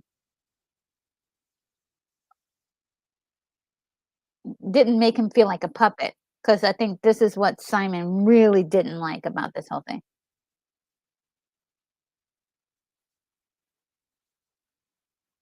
Look at this faker. If we were talking about the Heron's Labyrinth, he would definitely be he would be the Mass Minotaur. Yeah, Mass Minotaur. Moonbeam says, "Is he the Pope?" Yes, he's just like the Pope, right? Serene, peaceful, but under his real thing, this guy is really maniacal, planning the death of somebody. He doesn't care who gets in the way. He doesn't care the cost. It's also he can have complete and total power. In many ways, he wants to be the Pope. He wishes he could be the Pope.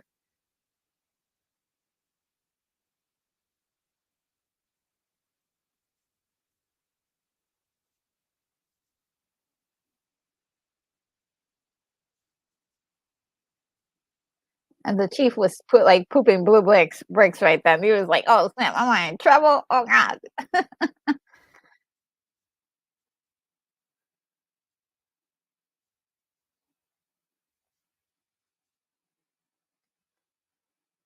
Taco Bell. Ooh, fancy.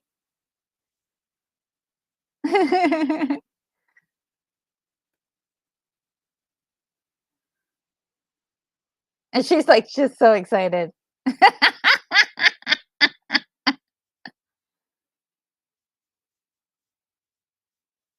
Spacely sprockets.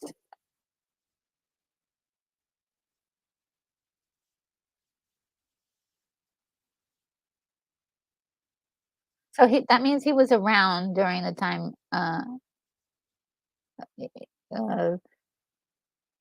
he was incarcerated. So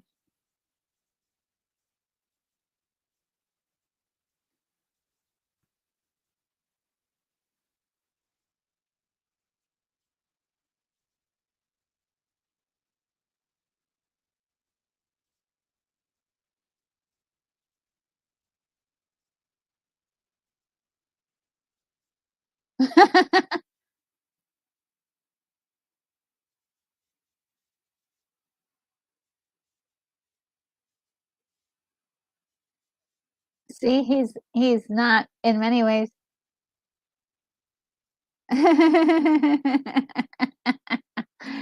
And Simon Felix is rolling his eyes because he's like, the whole point of catching Simon Phoenix is so he doesn't perform another murder, death, kill. Like, they don't get it.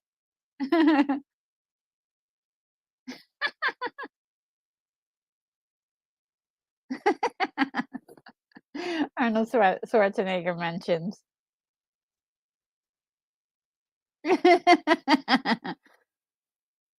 Oh my god, this movie is just so good. Um, oh, Liam says, he keeps saying pizza in my UK version. Oh, cool, cool. Yeah, I want to see the Pizza Hut version one day, just to get a sense of what um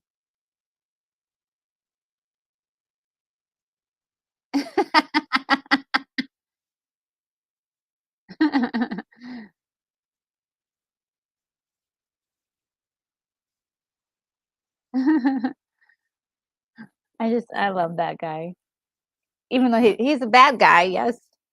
I don't wanna have anything to do with it. He's the right kind of bad guy 'cause it's so satisfying when he finally gets caught and, when our boy John Spartan catches up to him. Um, that is yeah, so I really do wanna see that version, the Pizza Hut version, just to see what it would the experience would feel like. But we would just, like, laugh the whole time. I okay, so the dress that she's wearing in this, I have always wanted, this, um oh boy, sorry, excuse me. Um, sorry about that. I don't even know how to turn that off. I'm so sorry about that. Yeah, I've always wanted this dress.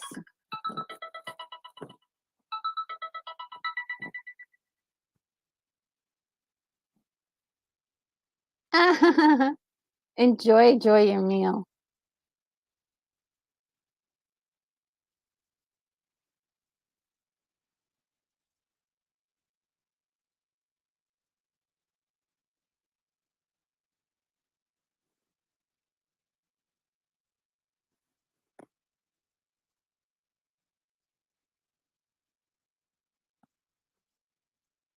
Oh, Koj mentions that, the singer at the piano was a video, host on MTV back in the day. Yes, I forgot. Carson, I think, or, wonder if I still have it called up. Dan Cortez, yes. Dan Cortez with a very, cute little ponytail there.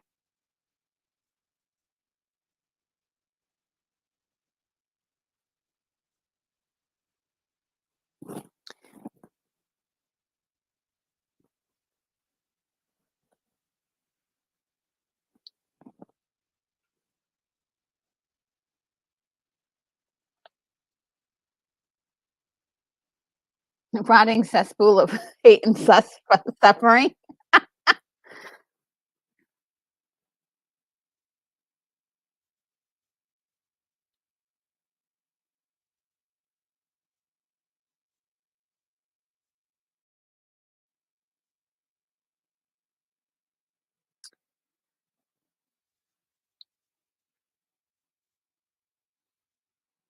Okay, yeah.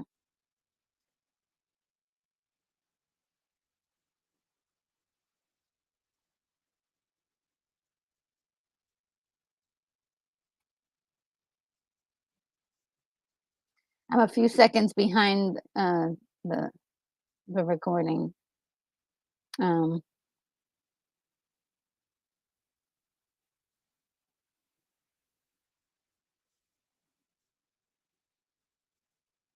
Glenn Shaddix is so hilarious in this movie. He really is.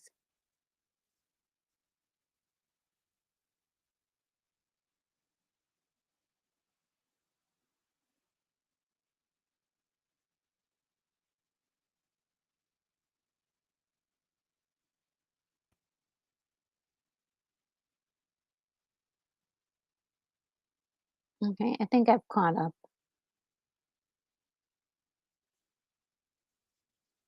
I am a few seconds ahead of the there we go. Hang on.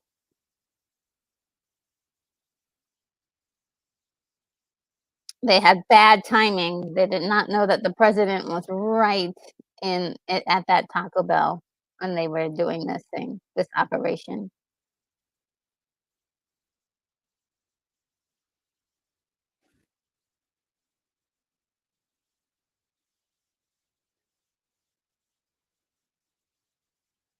Oh,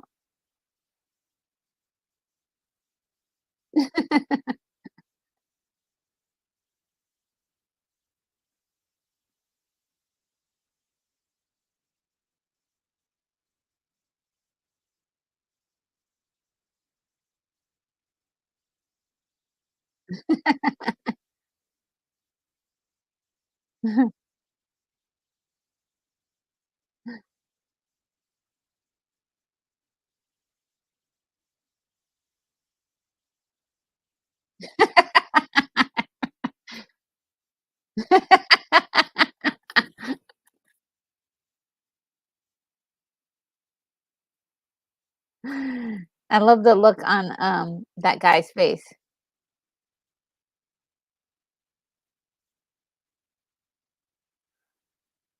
On Cocteau's face, he's, like, so pissed. He's like, "Ugh, I wanna get rid of those guys. They're just hungry."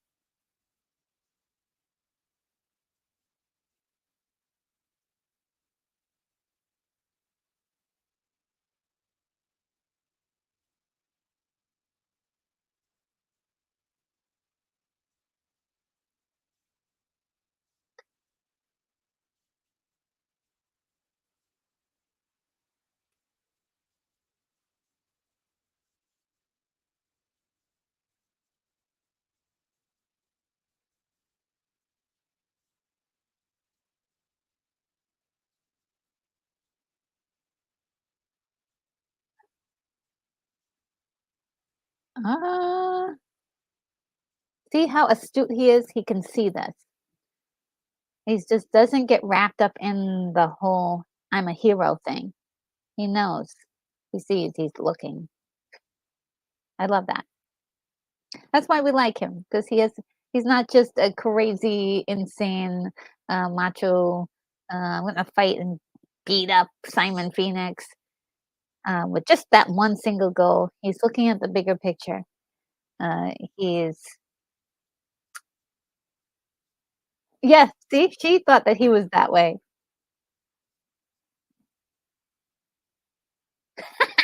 She's so cute.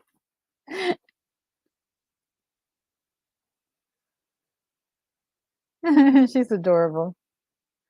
Yeah, that dress that she was wearing, she said, that it had they couldn't really keep it on her, there was so many problems with and she had quite a few costume, issues. So yeah, yeah, but it's beautiful.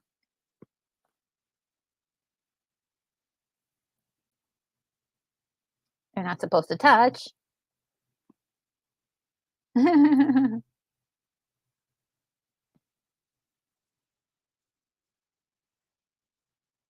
love that she's like, "Oh, subject change," just in case you didn't know that the subject was gonna change.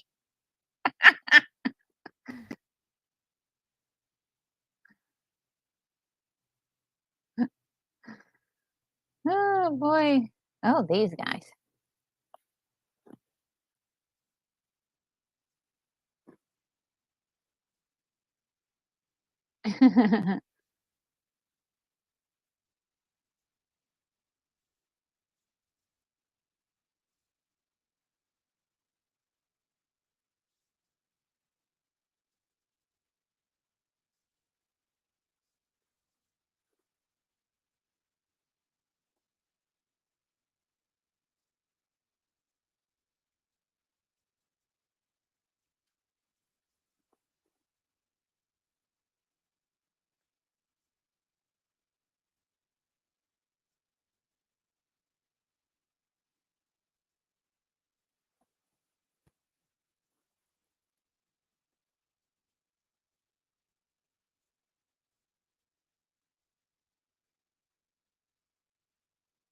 See, he is barking orders at him, this kind of person you don't do that to. It would have been better if he had said, "Well, I gave you those, but can you do something for me? This is like as an exchange. I did you a favor. Now do me a favor." Something like that.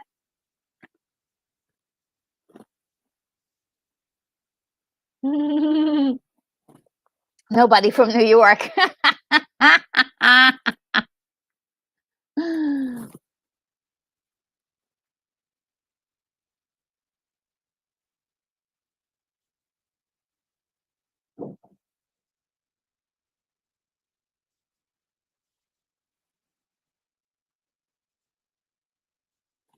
Yeah, see, what do I get out of all of this?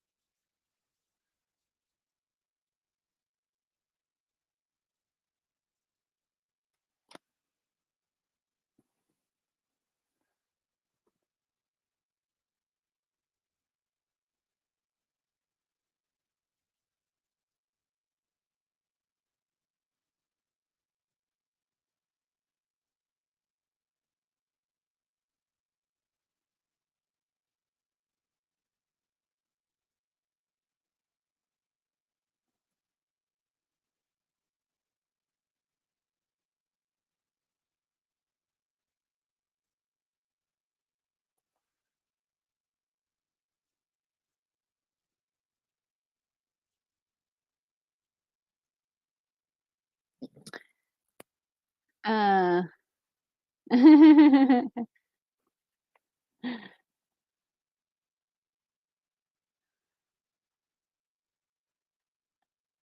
Koj says He-Man nod. Yes, right? I love the mention of He-Man. Um,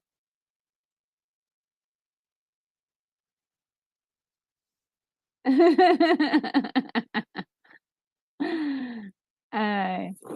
yeah, I love the New York reference.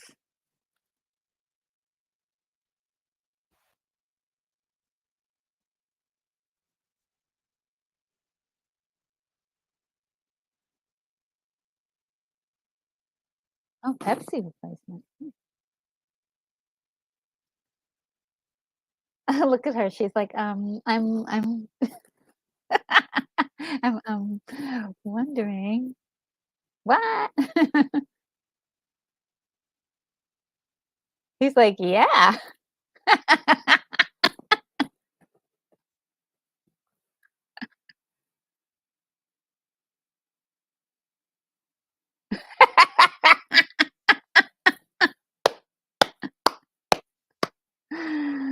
He's like, wow, I get lucky.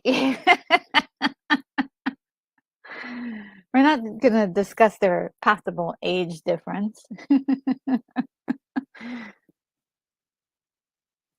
Um, I think for the movie though, it's fine. We think of his real age and her real age. It's like, oh,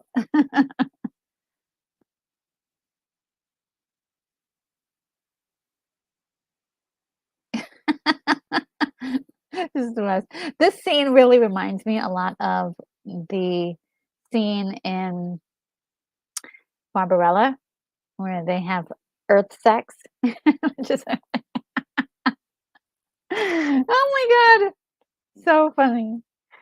Where there's no physical contact, it's all done cerebrally. Just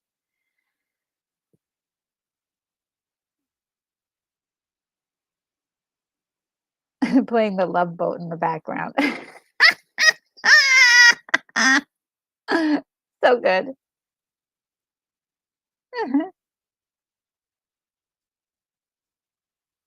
Oh, by the way, the flashes of the, nude, version of Lena is actually not Sandra Bullock. Um, it's a body actress that they came into, um, fill in those scenes. They didn't really need it, though.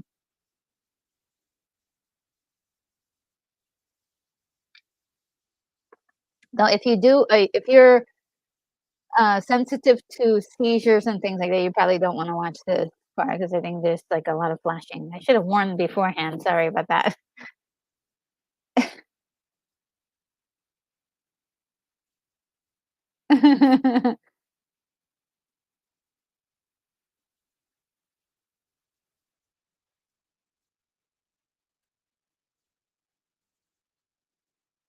She's like, "Ew,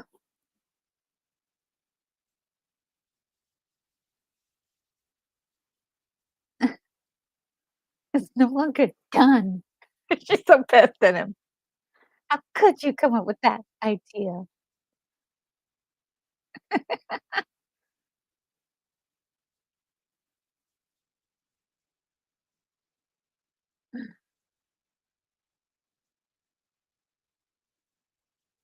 Of course, because Doctor Cocteau, he's a weird guy, just in general.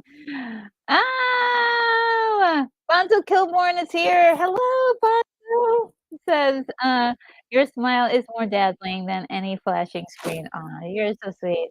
Mwah. You're so sweet. And, oh, Sin Havoc's here? Sin Havoc, hi, Sin Havoc. Eric Sanchez is here as well. Mark D with a C. Oh goodness, it's so good to see you. It's so good to see you. I'll try to join you this Sunday if it's at all possible. I'll try. It's so good to see you. And yeah, so good to see you, Sin Havoc. I love the emojis. Love the emojis. I always feel bad here when when they kind of get into their first lover's quarrel, but she's just so like poor thing. He's just not having a great day.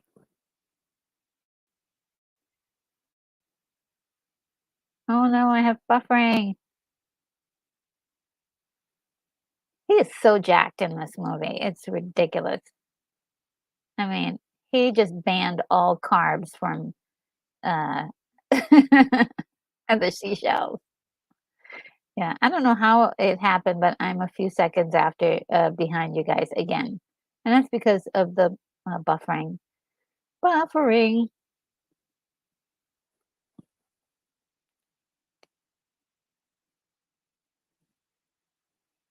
I think there's another gratuitous moment here. Slightly gratuitous. Um,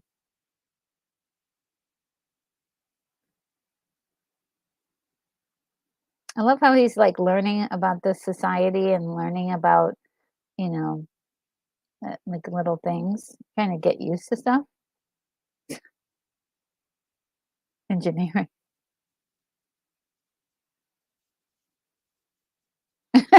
She doesn't look like she's too upset about that though. She's like, oh my God, wrong number.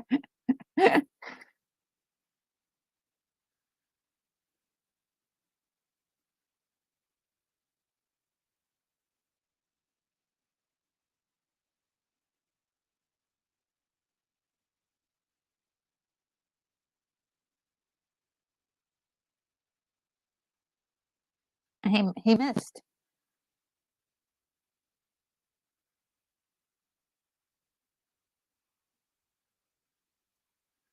He's like, oh snap, that cocktail is a dirty.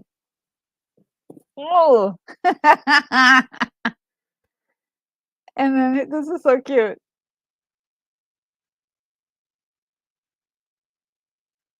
So sweet. I think if a guy just said that to me, I'd be like, "You are amazing." Look at her. She's like, "Yes, thank you. You're so sweet." Like, "I'm sorry about our fight last night. Here's a sweater I made for you."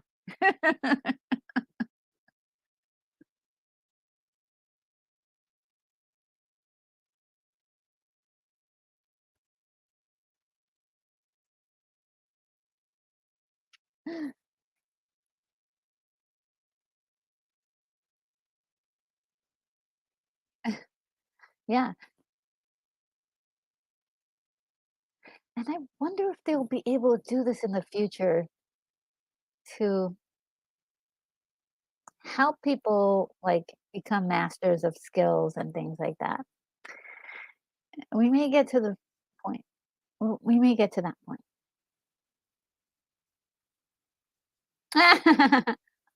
Yeah. Well, they really go into it like in the Matrix where you could just download a skill, right?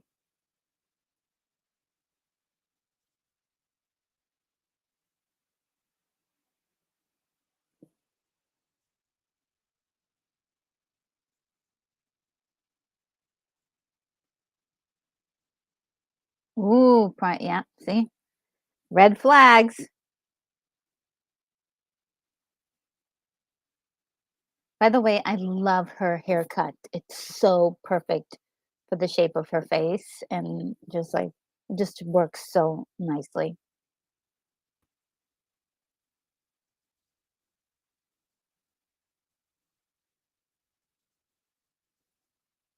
Ooh, yeah,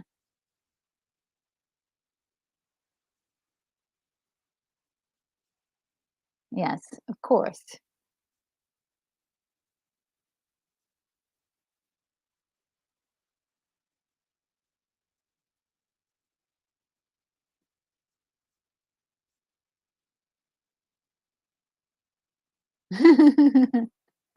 I love the only word she could come up with is it's rude.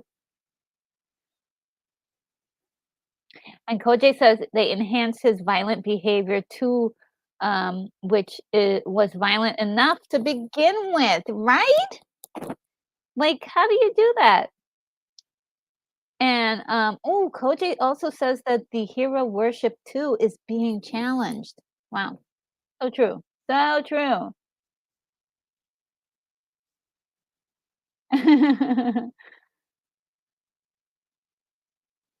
And Joseph Begay says, amazing. He finished the sweater in one night. I know, right? Oh, so cool. Oh, Monkey Jeebus is here. I haven't seen you in a long time. How are ya? Hey. Oh boy.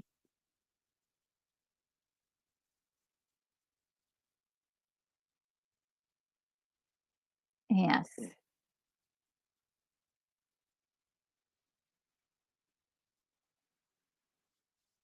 Such a bad.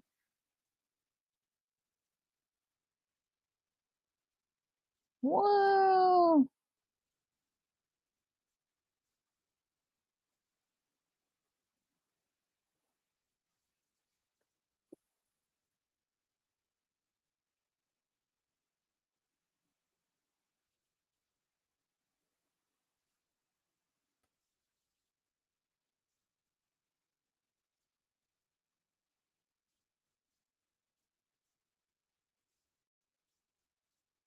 What a nasty.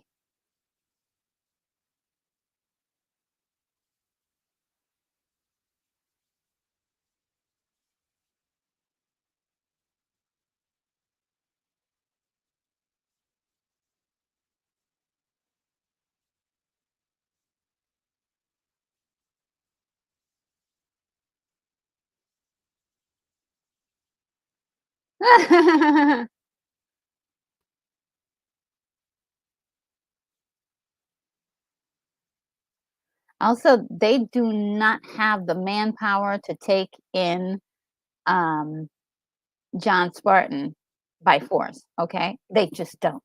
They don't even have the the gumption to do that. Plus, not everybody in the police force really looks up to him too. So,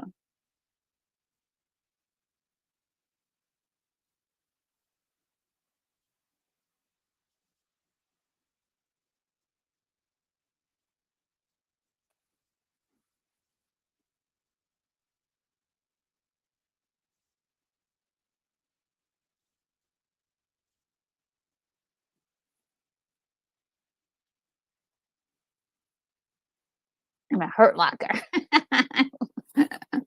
He wants to put him in a hurt locker.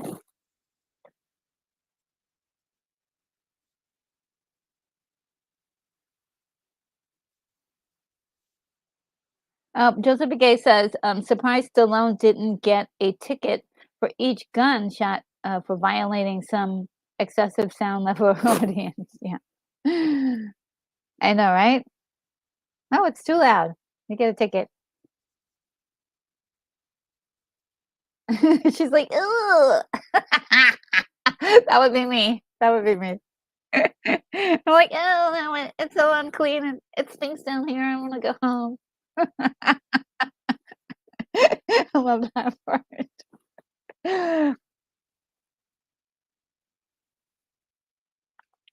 As much of this as this movie is sort of a Hollywood production, right?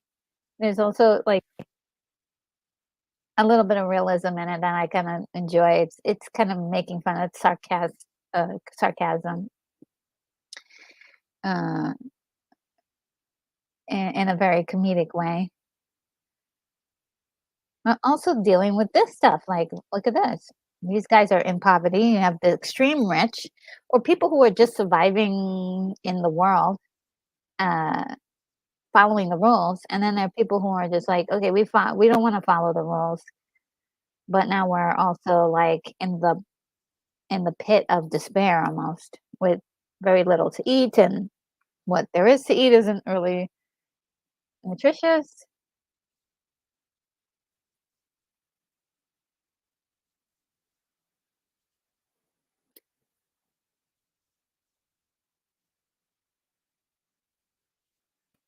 Look at that.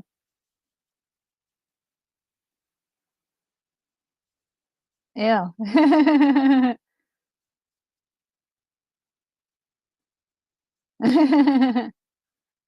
She says buenos dias, which is, good day, or saying hi, and he's like, "Oh, no, no, thank you."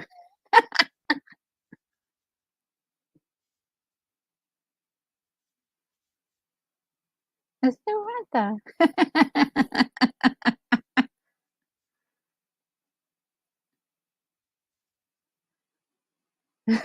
I love how she's so like, "Yeah."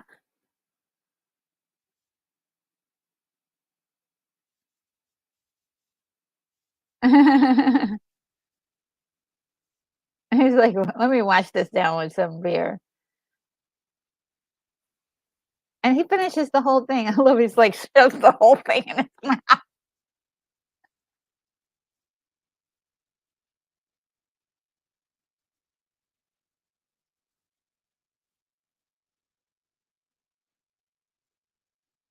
Sort of kinda reminds me a little bit of Blade Runner, just a little, just a smidge. Like the underbelly, uh, and the proportionate, like, rich gore. Ah, she's a car buff too. I love her so much.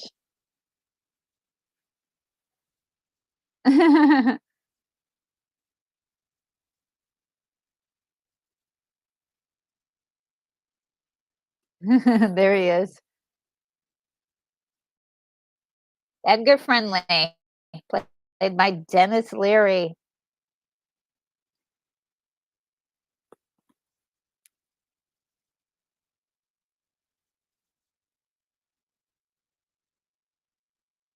I love her. She's like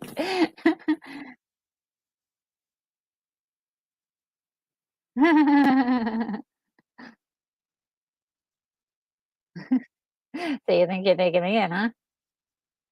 I love this monologue. Oh, Liam Wells says, it's a cyberpunk film, just in an odd way. Cyberpunk, interesting, yeah. With the rubber, with the tires that they use for outfits. Lots of rubber in their costumes.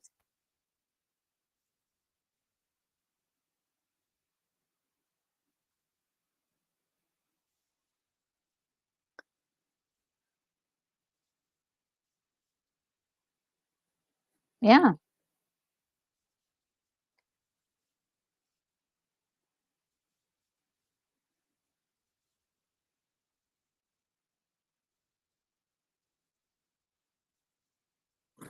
so appropriate for today, right?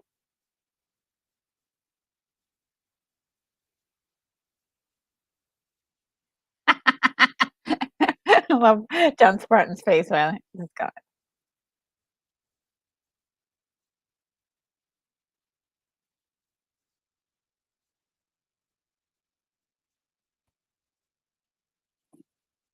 wow.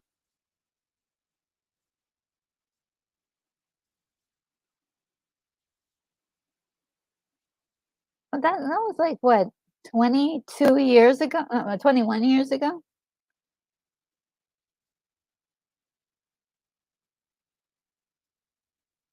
Or 30 years. I'm sorry, 31 years ago. Appropriate for today. Uh, oh boy, I won't read that one. Monkey Jeebus. That's I don't even want to think about that. Um, I, let's see. William Blake Hall says, "Joy, joy, another stupid MGM casino ad. Oh no, I'm so sorry." Liam says, "Say 20. It makes me feel less old." Oh, say 20. Sorry. I hear you. I hear you. I'm right there with you. Kimberly, says, "I am the law" again.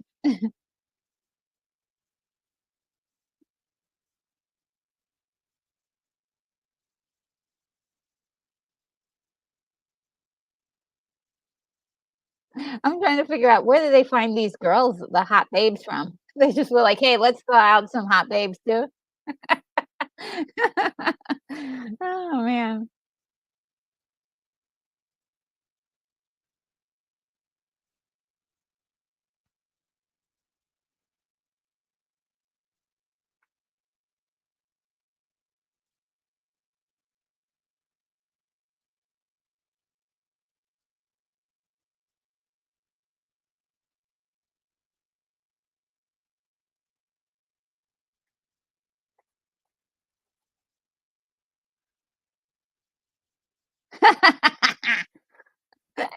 Simon Phoenix.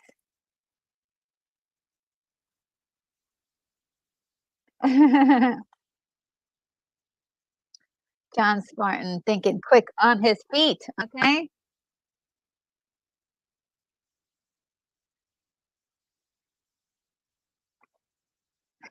I love his laugh, it's so horrible.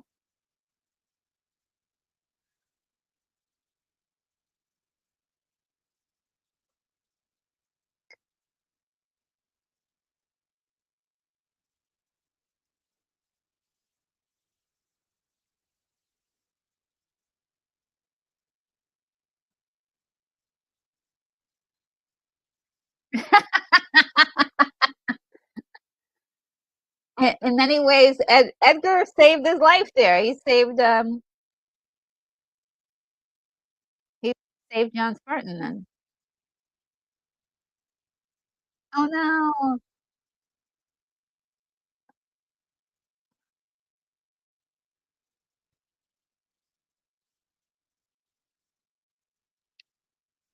I was really, like, upset when,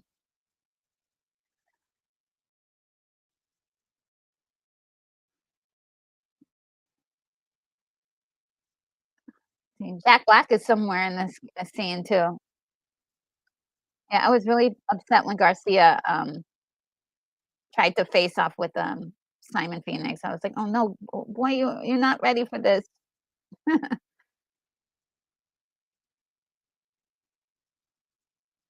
Yeah. And it's so funny because that lady was trying to speak Spanish to Garcia, and he doesn't know Spanish. It's another commentary on how this new world is like kind of takes you away from culture. Everybody wants to be the same exact copies of each other. Look at how lucky this guy is. He is crazy lucky. Believe in the future. Ooh, it's like spectacles like this that's just really like mwah, for this movie. You got this old car chasing the new improved car, and you got this guy, this cop who's infused with all these useless like skills, and it's a relic of the past. When you got this guy who's been souped up on all this brand new technology and new skills. It's just like a whiz at everything, and it's just wonderful tasting, kind of encapsulating that idea. Mm.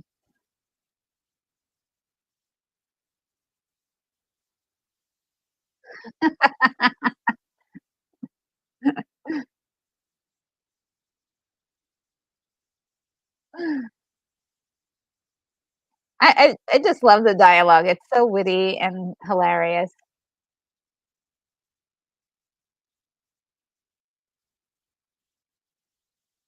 What?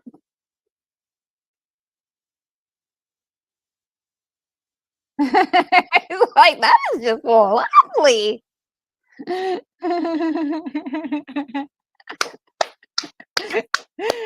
sorry. I am like a 5-year-old when I see stuff like this.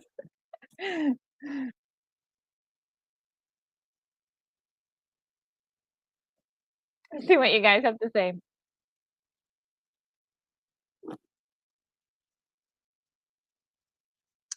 Right. Um, let's see. Monkey Jeebus says, "I wonder if the Philippines is still there in the future." It probably. I think this future world really came about because of the earthquake that happened. And Kojak said, "This is great fun." Yes, it is. It's so hilarious.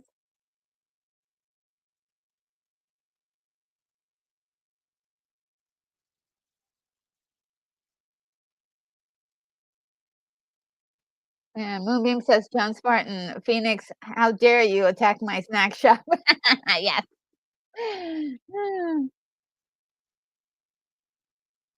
And Monkey Jeeva says, "I remember almost everything and can physically copy anything I see.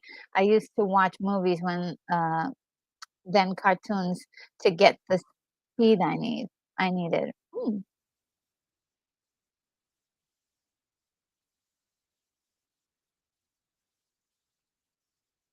Oh, and Koje said, for one of the shots, they got Simon Phoenix's blue eye on the wrong side. Yeah, there's a lot of that switching. There's a lot of switching back and forth on his eye and throughout the movie. Moonbeam says, "Yeah, the big one of 2010, yes." Joseph Begay says, "Actually driving that car is probably like somebody today trying to drive a car with manual transmission and non-powered steering. LOL." Wow. Yeah, cars can change very much throughout the decades, especially when you think of all of the added technology. This always cracks me up. Sorry about this, guy's allergies are killing me. So creative. All of this is so creative. 1993. Great job. I do love the camera movement in this. Very, very nice. It's like a disoriented, not fully disoriented, but somewhat disoriented feel to it. Oh, poor thing. Uh, get out of there. Uh, even like just being the actor in that little thing, you got to be panicking in that little enclosure.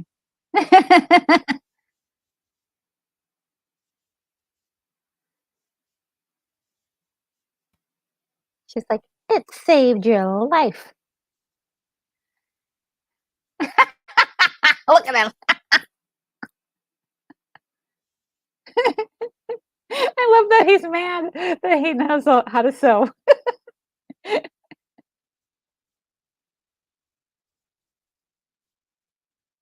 Like, try it. Try to arrest him, okay? I'd like to see you try.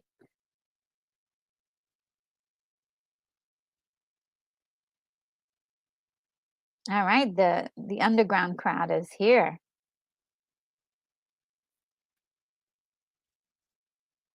Please, you're not equipped. Who's that?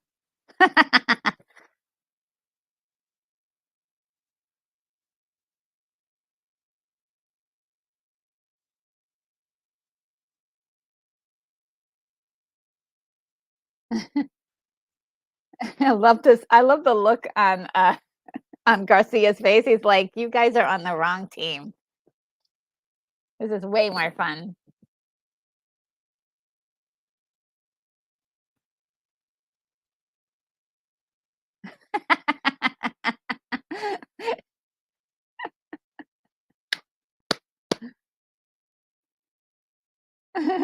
So cute. She is the cutest little thing. And if you didn't notice, Jack Black was in that scene as well.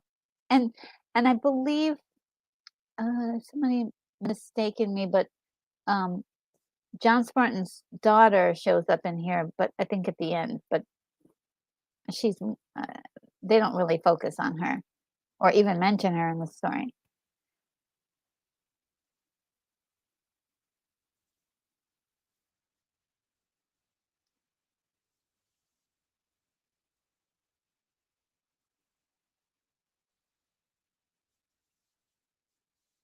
Yeah. Look at him. He says it's so appropriate for today. You can't take away people's rights to be.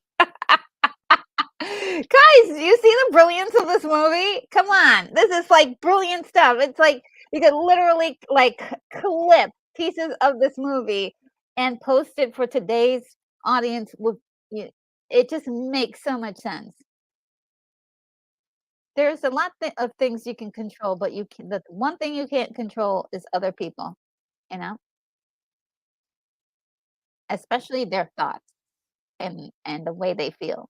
You can't take that away. That was the most really insane part was like Cocteau thought he had this in the bag. He was so confident, but he didn't think through his plan. He got really the worst person he could ever have tried to put under control.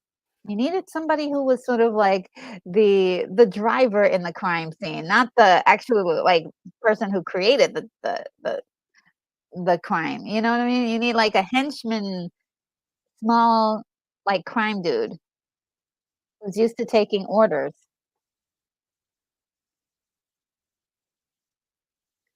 Look at her go. She's great.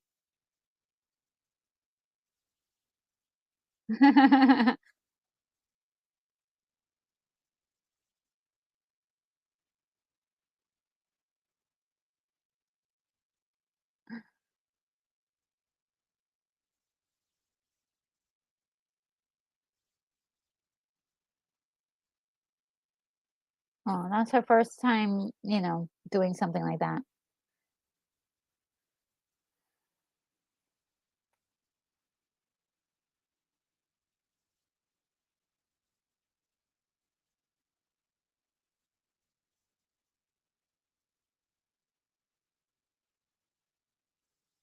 All right, I'm a few paces behind you guys.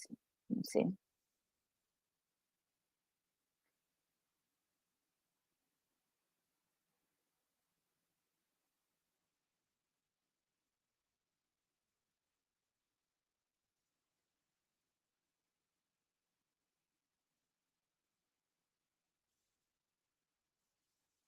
Okay, I think I caught up.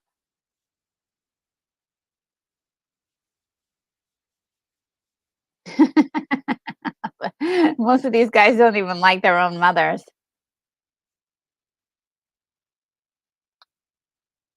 Oh boy.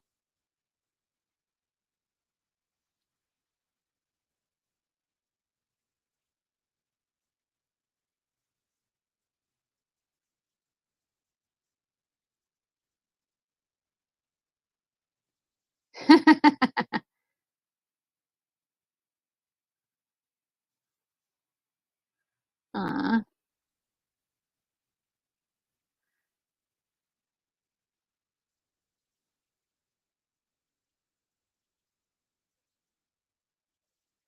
It's like, I hope my butt didn't look like that. It probably did.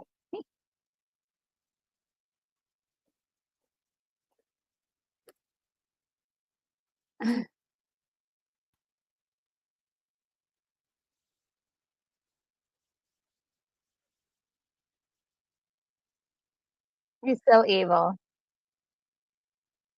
He really is. He's a despicable human being. So see what he said?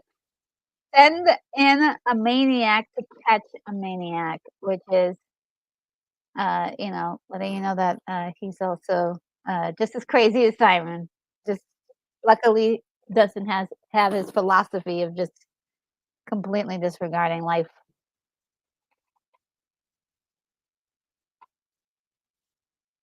Oh, Monkey Jiva says that Demolition Man was fun like Tango and Cash. I've never seen Tango and Cash. I'm gonna put that on my list. And you guys are cracking me up in the chat, really. Oh,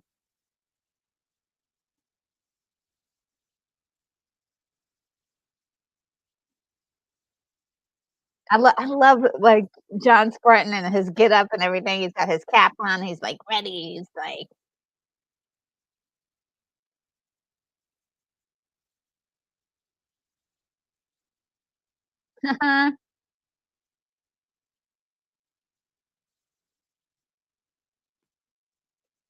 Uh-oh. Stay away from that thing. Oh, no.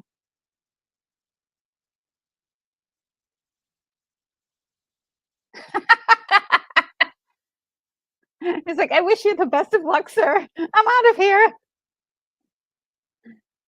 Right? So far, he's been through 2 regimes. He's a very sly guy.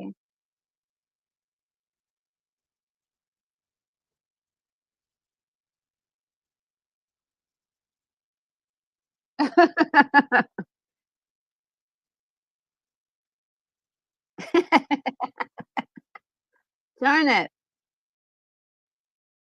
He's a sitting duck, basically. Oh, man.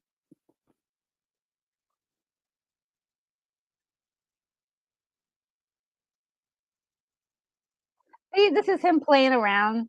He should have killed him right then and there. I don't know why he was just playing with him. Get him.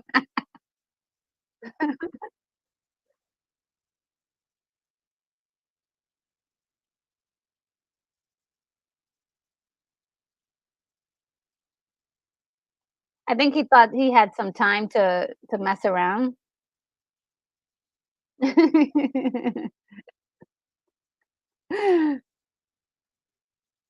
I think also too, his sense of, like, the fun of doing what he's doing gets in the way of sometimes his, making the proper decision. Ooh, gosh, he's about to die. Ah! He's like, "What the heck? I thought I had you."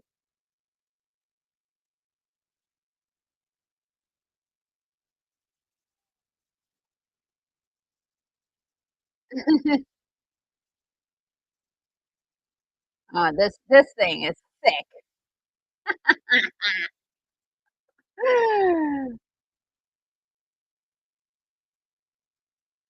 That that gun is, like, insane. Ah, run, John.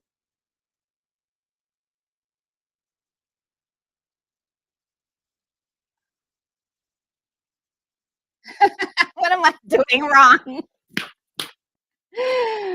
This is it, the showdown of the titans. Ah, I love it.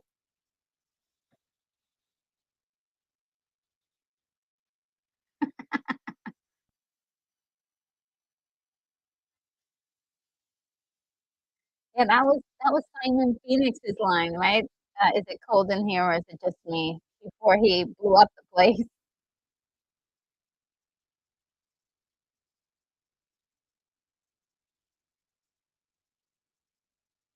The one thing I love about, um, Wesley Snipes' performance, his physical performance is really on point.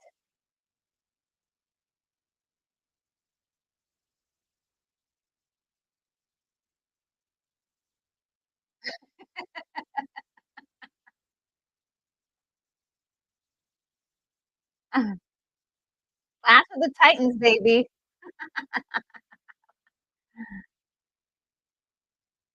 These guys are just so equally matched.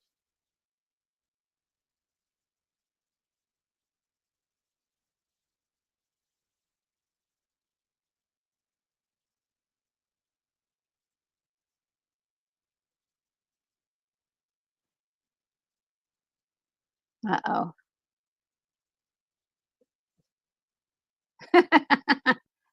Been wanting to kill him forever for 40 years.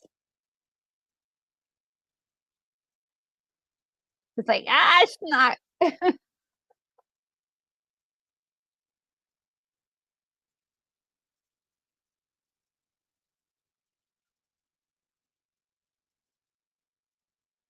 He barely got up in time.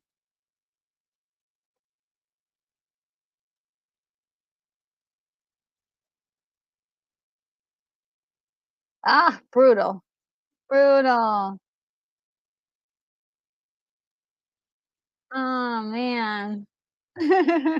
That was so brutal. Oh, boy. Ooh, gotta get out of there. Can't stay to celebrate.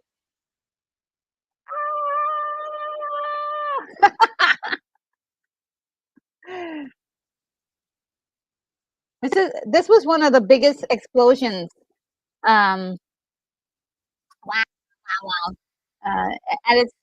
At its particular time, that was one of the biggest explosions that was recorded. Ah, wow, wow, wow, wow, wow, wow. So good, guys.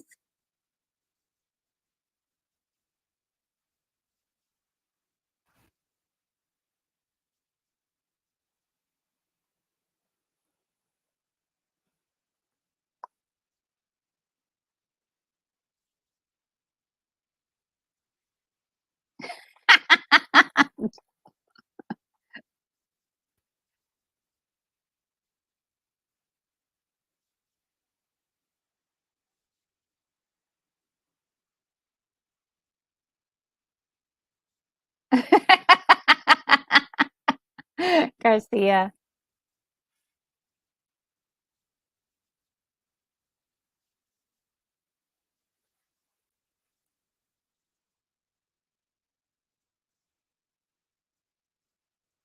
Stuck with the hair.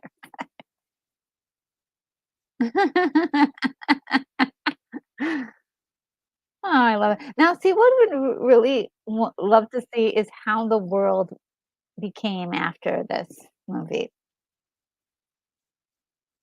I wish somebody would write a sequel to this. Aw, how romantic! An unexpected kiss.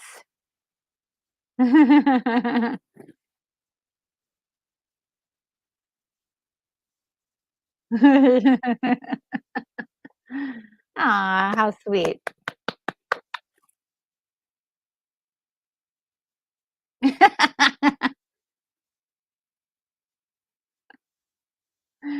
Oh, man. So good, so good.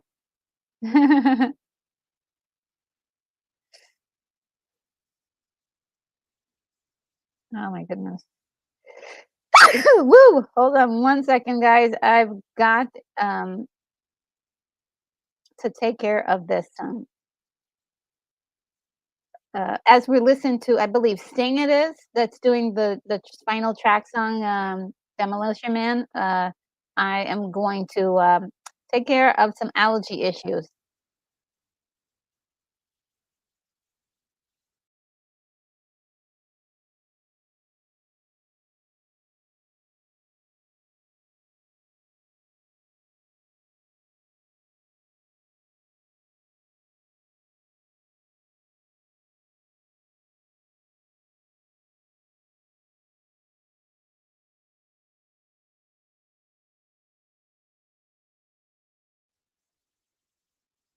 Okay. Sorry about that. Ah, so good.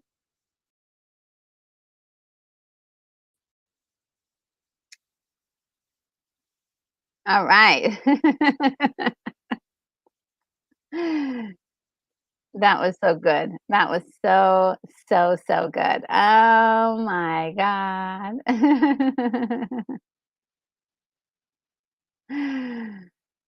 And, Keith, he says, "You're still talking about making a part 2."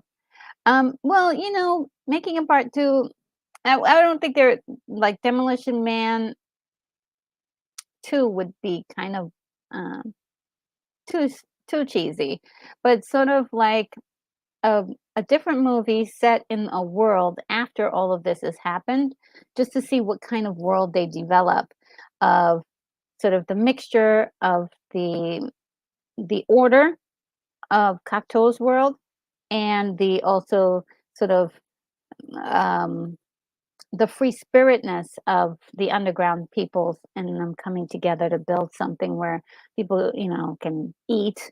they don't have to, have to deal with extreme poverty, and just sort of building a better society. Not like, I think there's always the idea of building that utopia, but then you get Cocteau's world, where at least somebody is going to be cut out of that world. It always is like there's always going to be an underbelly when you have the extreme luxury of this like utopia. But maybe a real utopia is something in between where um, there's like everybody can have like the basics, but then you know there's a little bit more. I don't know what I'm saying. I'm just thinking and dreaming. I have no idea what that means, but I would like to see somebody attempt to do it. Uh, oh man. Oh, Koje says Restoration Man is a sequel. Yeah, or it should be. Let's see. Oh, okay. William Blake Hall says, okay, that's it. They've even laid off ads at the end. Oh, good. I'm so sorry that you had to experience so many ads. I know it's free, but darn. But it's still kind of nice to see it with everybody. I'm hoping one day in the future they'll allow us to do watch parties where people can actually watch the stuff, and um, maybe one day we'll have that available to us. And Kay Roberts is here, says, now for some Taco Bell. And thank you for everybody who's told me, who blessed me when I sneezed. And Joseph Begay says that could be Seamstress Man, should be the title. That is really funny. And yeah, again, thank you. And Liam says, night all, thanks for the fun. Thank you for being here. So good to see you, and I hope that you're doing well. Definitely come by and hang out with us again soon. Hopefully for one of the upcoming cool movies we've got going on. And let's see. And Moon says, yeah, it's Sting. Yeah, that's really cool. And Moon says, I just went into Predator. Oh, that that makes sense, right? A nice companion to that. And Koji says, good ideas. Yeah. Oh, thank you. Yeah. Just something that I think was, um, what would that future be like? That society that would make sense, but where everybody would actually be able to have like I said, the basics, but then you could, do what you dream of doing, like whether that be like space travel or be a scientist or be play golf all day. I'll be a pro golfer. That could be fun. He says, oh, yes. And William Blake Hall says perhaps a New York City twist on the same future. Ooh, yeah, maybe, yeah. I like it. And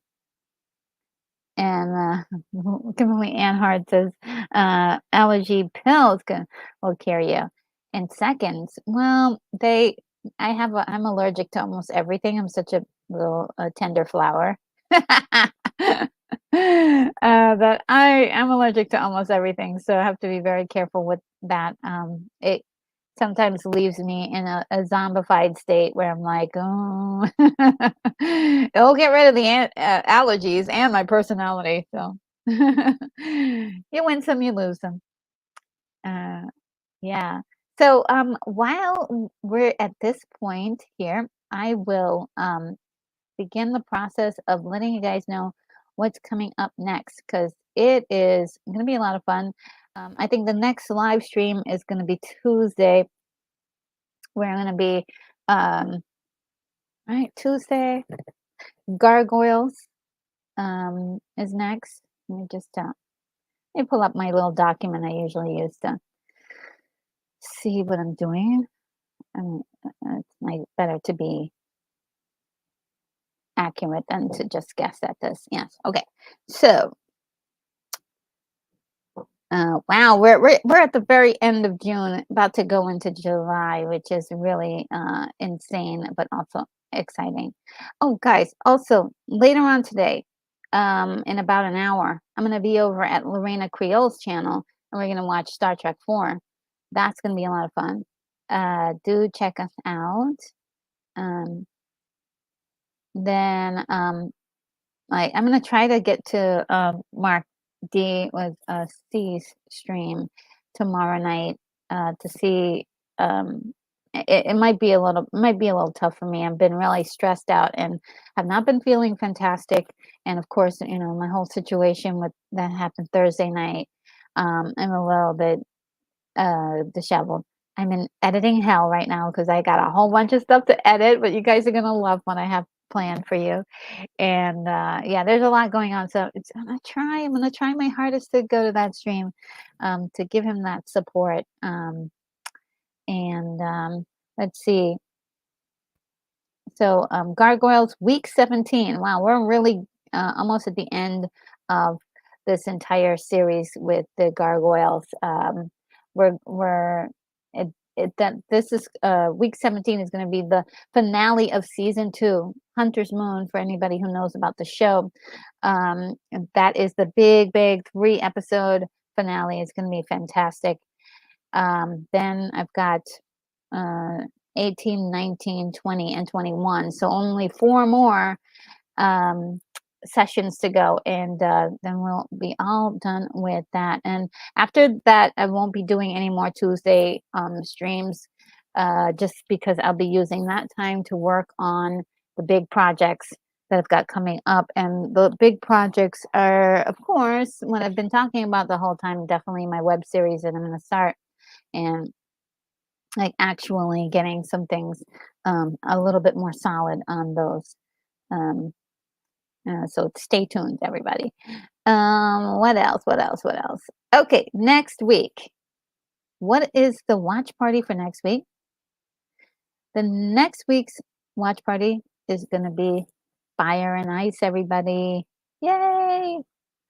Frank Frazzetta's art, ideas, and just inspiration on display in that movie, along with Ralph Bakshi. This is great stuff, and I hope you can join me for that. Then, no, the week after that, we're doing Indiana Jones and the Raiders of the Lost Ark with Douglas A. Burton. That's going to be amazing. The week after that, I really want to look at the movie When Worlds Collide. That's such a good movie, and I was very honored to be introduced to it and watch it recently. So I hope that I can share that movie with you guys. It's really so good. And I want to do Green Slime eventually too, because that's so good. So good. Green Slime is like the surprise I didn't know I was going to enjoy. And so, yes, so that's the lineup for right now. And then after Worlds Collide, we're going to do one of my favorite movies, which is Galaxy Quest. And I think that movie is just so special and wonderful. It's perfect for us nerds, and especially, those of us who remember the good old days of Star Trek in the beginning, and just the pure love of science TV shows and that kind of stuff, and cosplay, all that stuff. So yeah, I can't wait to do that one. And I'm going to see if I can get some more guests. So if you're watching and you would like to be on any of these with me, please send me either a comment or DM me, send me an email. Let me know if you want to sit in on any of these to be a part of the live watch party. The only requirement is that we don't use any foul language. We try to be kind as much as possible in our language, and also just a lot of these movies are movies that a lot of people love, including myself. So I don't want to be watching. I mean, it's not a watch party if you're watching movies you hate. So these are movies that we love, and so I hope that if you do join me, that it is a movie that you enjoy. Also, for anybody, and also if you have a lot of things that you want to say about a movie too, because that's the part of that's kind of fun, is just sharing ideas about these movies. Also, I was gonna extend the offer to anyone who would like to be part of the uh, moderation team. It really would be great to have more moderators on the channel. For and Keithy's like definitely like he's here for a lot of my our live streams, but whenever he can't, it'd be great if there were some people who could step in and kind of help out. Do let me know if you're interested in that. Again, DM me privately or send me some notes. The other order of business, I think I mentioned this earlier, is like future movies to review. Like, I really like the idea of you guys being able to see the movie while I am, live. It really enhances the whole process.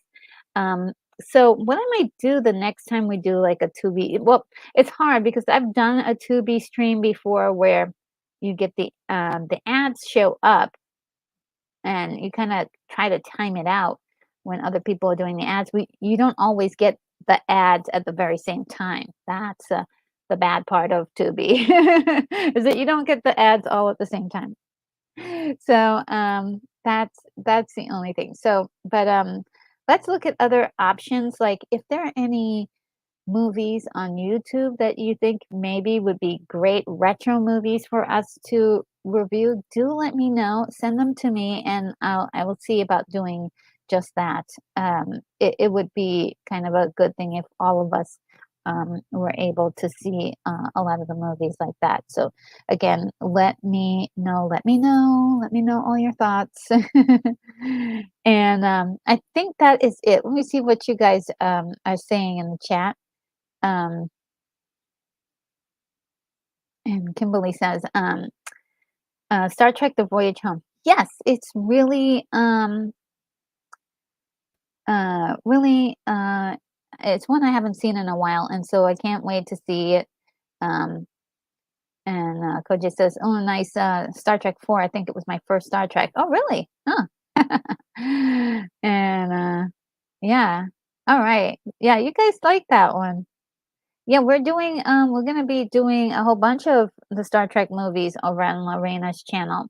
I was planning on doing it on my channel, but I won't. I'm gonna postpone it for another year. So next year we'll go into our Star Trek phase, and we'll go through all the Star Trek movies together on this channel. But for now, yeah, Lorena's doing it on her channel, and so we're gonna do it there. Let's see. Um, let's see what else.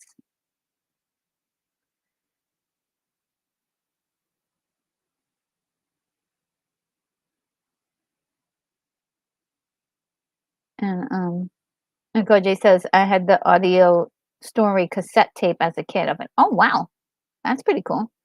Um, oh, and Kimberly says that she's still doing the homework for before she gets to next week.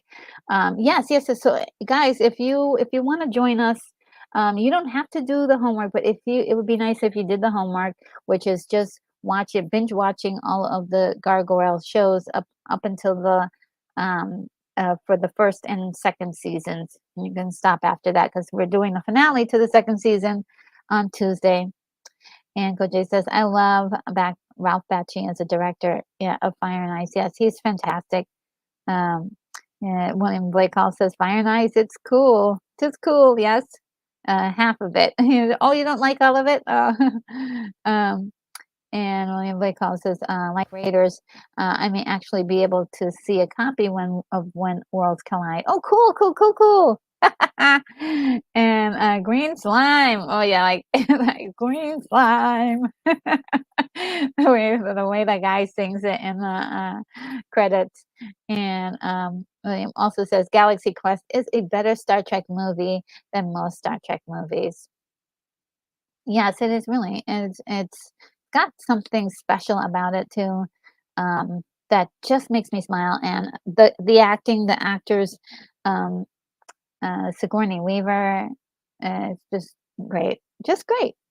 And Kanye says that would be awesome. And Kimberly says, week 17, I'm still watching Gargoyles on Disney Plus. Okay, great. Katie says one credit penalty for language. Yes, that's right.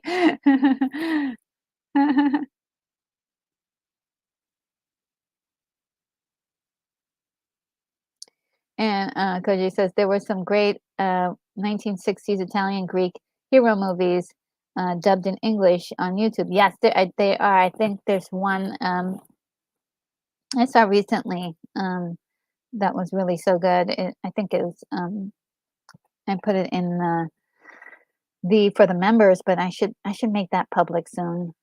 And Moonbeam says Trolls 2 is on the campy side. It's free on Tubi. Maybe we can do a watch party. It's not quite my style, Trolls. But we'll see. I still do have a long list left, but thank you for mentioning it. What? It's free on Tubi. Okay, so guys, Tubi if Tubi worked out for you this time, if you were okay with it, you can try it again. This is great. I'm super happy. Hopefully it'll still be there on Tubi. And what I would suggest is not to give it to me all today, but definitely put it in the comments, because then I can remember. Or either just send me a message on my email or DM me online. And Koji says no zombies. Yeah, you know how I feel about zombies. Zombies, no. And Joseph Gay says gonna bring up First Men in the Moon. Yes, 1964, Another World. I like to see if Master of the World, 1960, starring Vincent Price. Oh my God, these are two that are on my list to watch, because I think I'm not sure if I saw First Men on the Moon at all. So I think that might be one of my first time watch movies that I'm gonna have to do for members. So I'm gonna look into that. Thank you, Joseph. And Koji says I have 2 Fire and Ice DVDs. One is the special edition with a fancy box art. Oh wow. And William says, Joseph, I have a soft spot in my heart for Master of the World, Vincent Price as Jules Verne villain. Oh, okay. So I need to see this movie. Oh gosh, thank you, Joseph, for mentioning it. And Kimberly, thank you so much. Kimberly says I'm doing a great job. Retro, I'm proud of you. Oh, thank you. You're so sweet. And of course, guys, I forgot to mention again, on the 4th of July, I will do a special stream. It's going to be another one of those chill streams where we're going to sit back, chill out, and I'm going to open some mail. And I hope that it will be a lot of fun for us both. We're going to just hang out. And Moonbeam says, well, did I say maybe for Trolls? It's man-eating. Oh, I guess we can pass on if you want. I will put that on the thing. I remember I think the first Trolls movie, and I'm not sure about this one. We'll keep it. I appreciate you mentioning it. It's on my list right now because of your mention. So don't. I don't want anyone to feel bad about mentioning something that I because I think this is, it wasn't in my periphery, and that you brought that to my attention. So thank you. And Master of the World even features Charles Bronson. Well, what? What? Oh gosh, I've got to see this movie. And even Kimberly is like, oh, cool, I can't wait. Yeah, oh yeah, okay, for the 4th of July. Yes, great. So yeah, 4th of July is one of those days where when the holidays kind of come around, I'm like, okay, so what do I do? And so I'm like, you know what, I'm just gonna hang out with whoever wants to hang out. online. And yeah. So we're all done, everybody. This is where you will, where we're gonna say goodbye. It was a great time. We had so much fun. Oh my God. And let me remove the ticket because we're all done with that. We had so much fun. And today was just a blast. This is one of my favorite movies. It's not on the top 3, but it's close. It's really close. My top 10 list is so weird. It's so weird. I know, like most people don't have Terminator as their favorite movie of all time. I do. I know I'm weird, but that's that's how it goes with me. I enjoy being weird a little bit, but I'm not doing it on purpose. I swear. I'm not doing it on purpose. It just ends up being this way because that's just the way my brain works. But guys, without further ado, I do want to bid you adieu and let's see. Look, just before I go, you guys, 4th of July fireworks, yay, yay, yay. All right, so, and we're gonna go into our goodbyes. So, let's, mm, let me see if I can find this thing.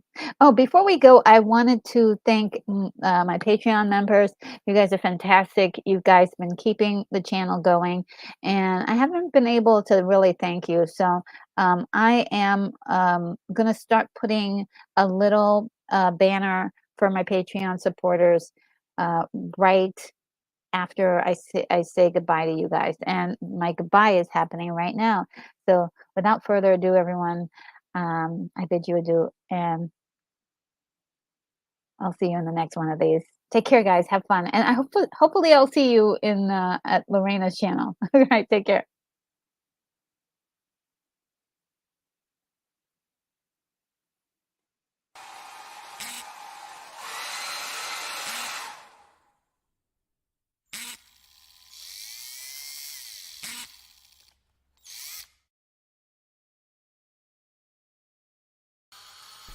Retro Nerd Girl, you are clear for takeoff.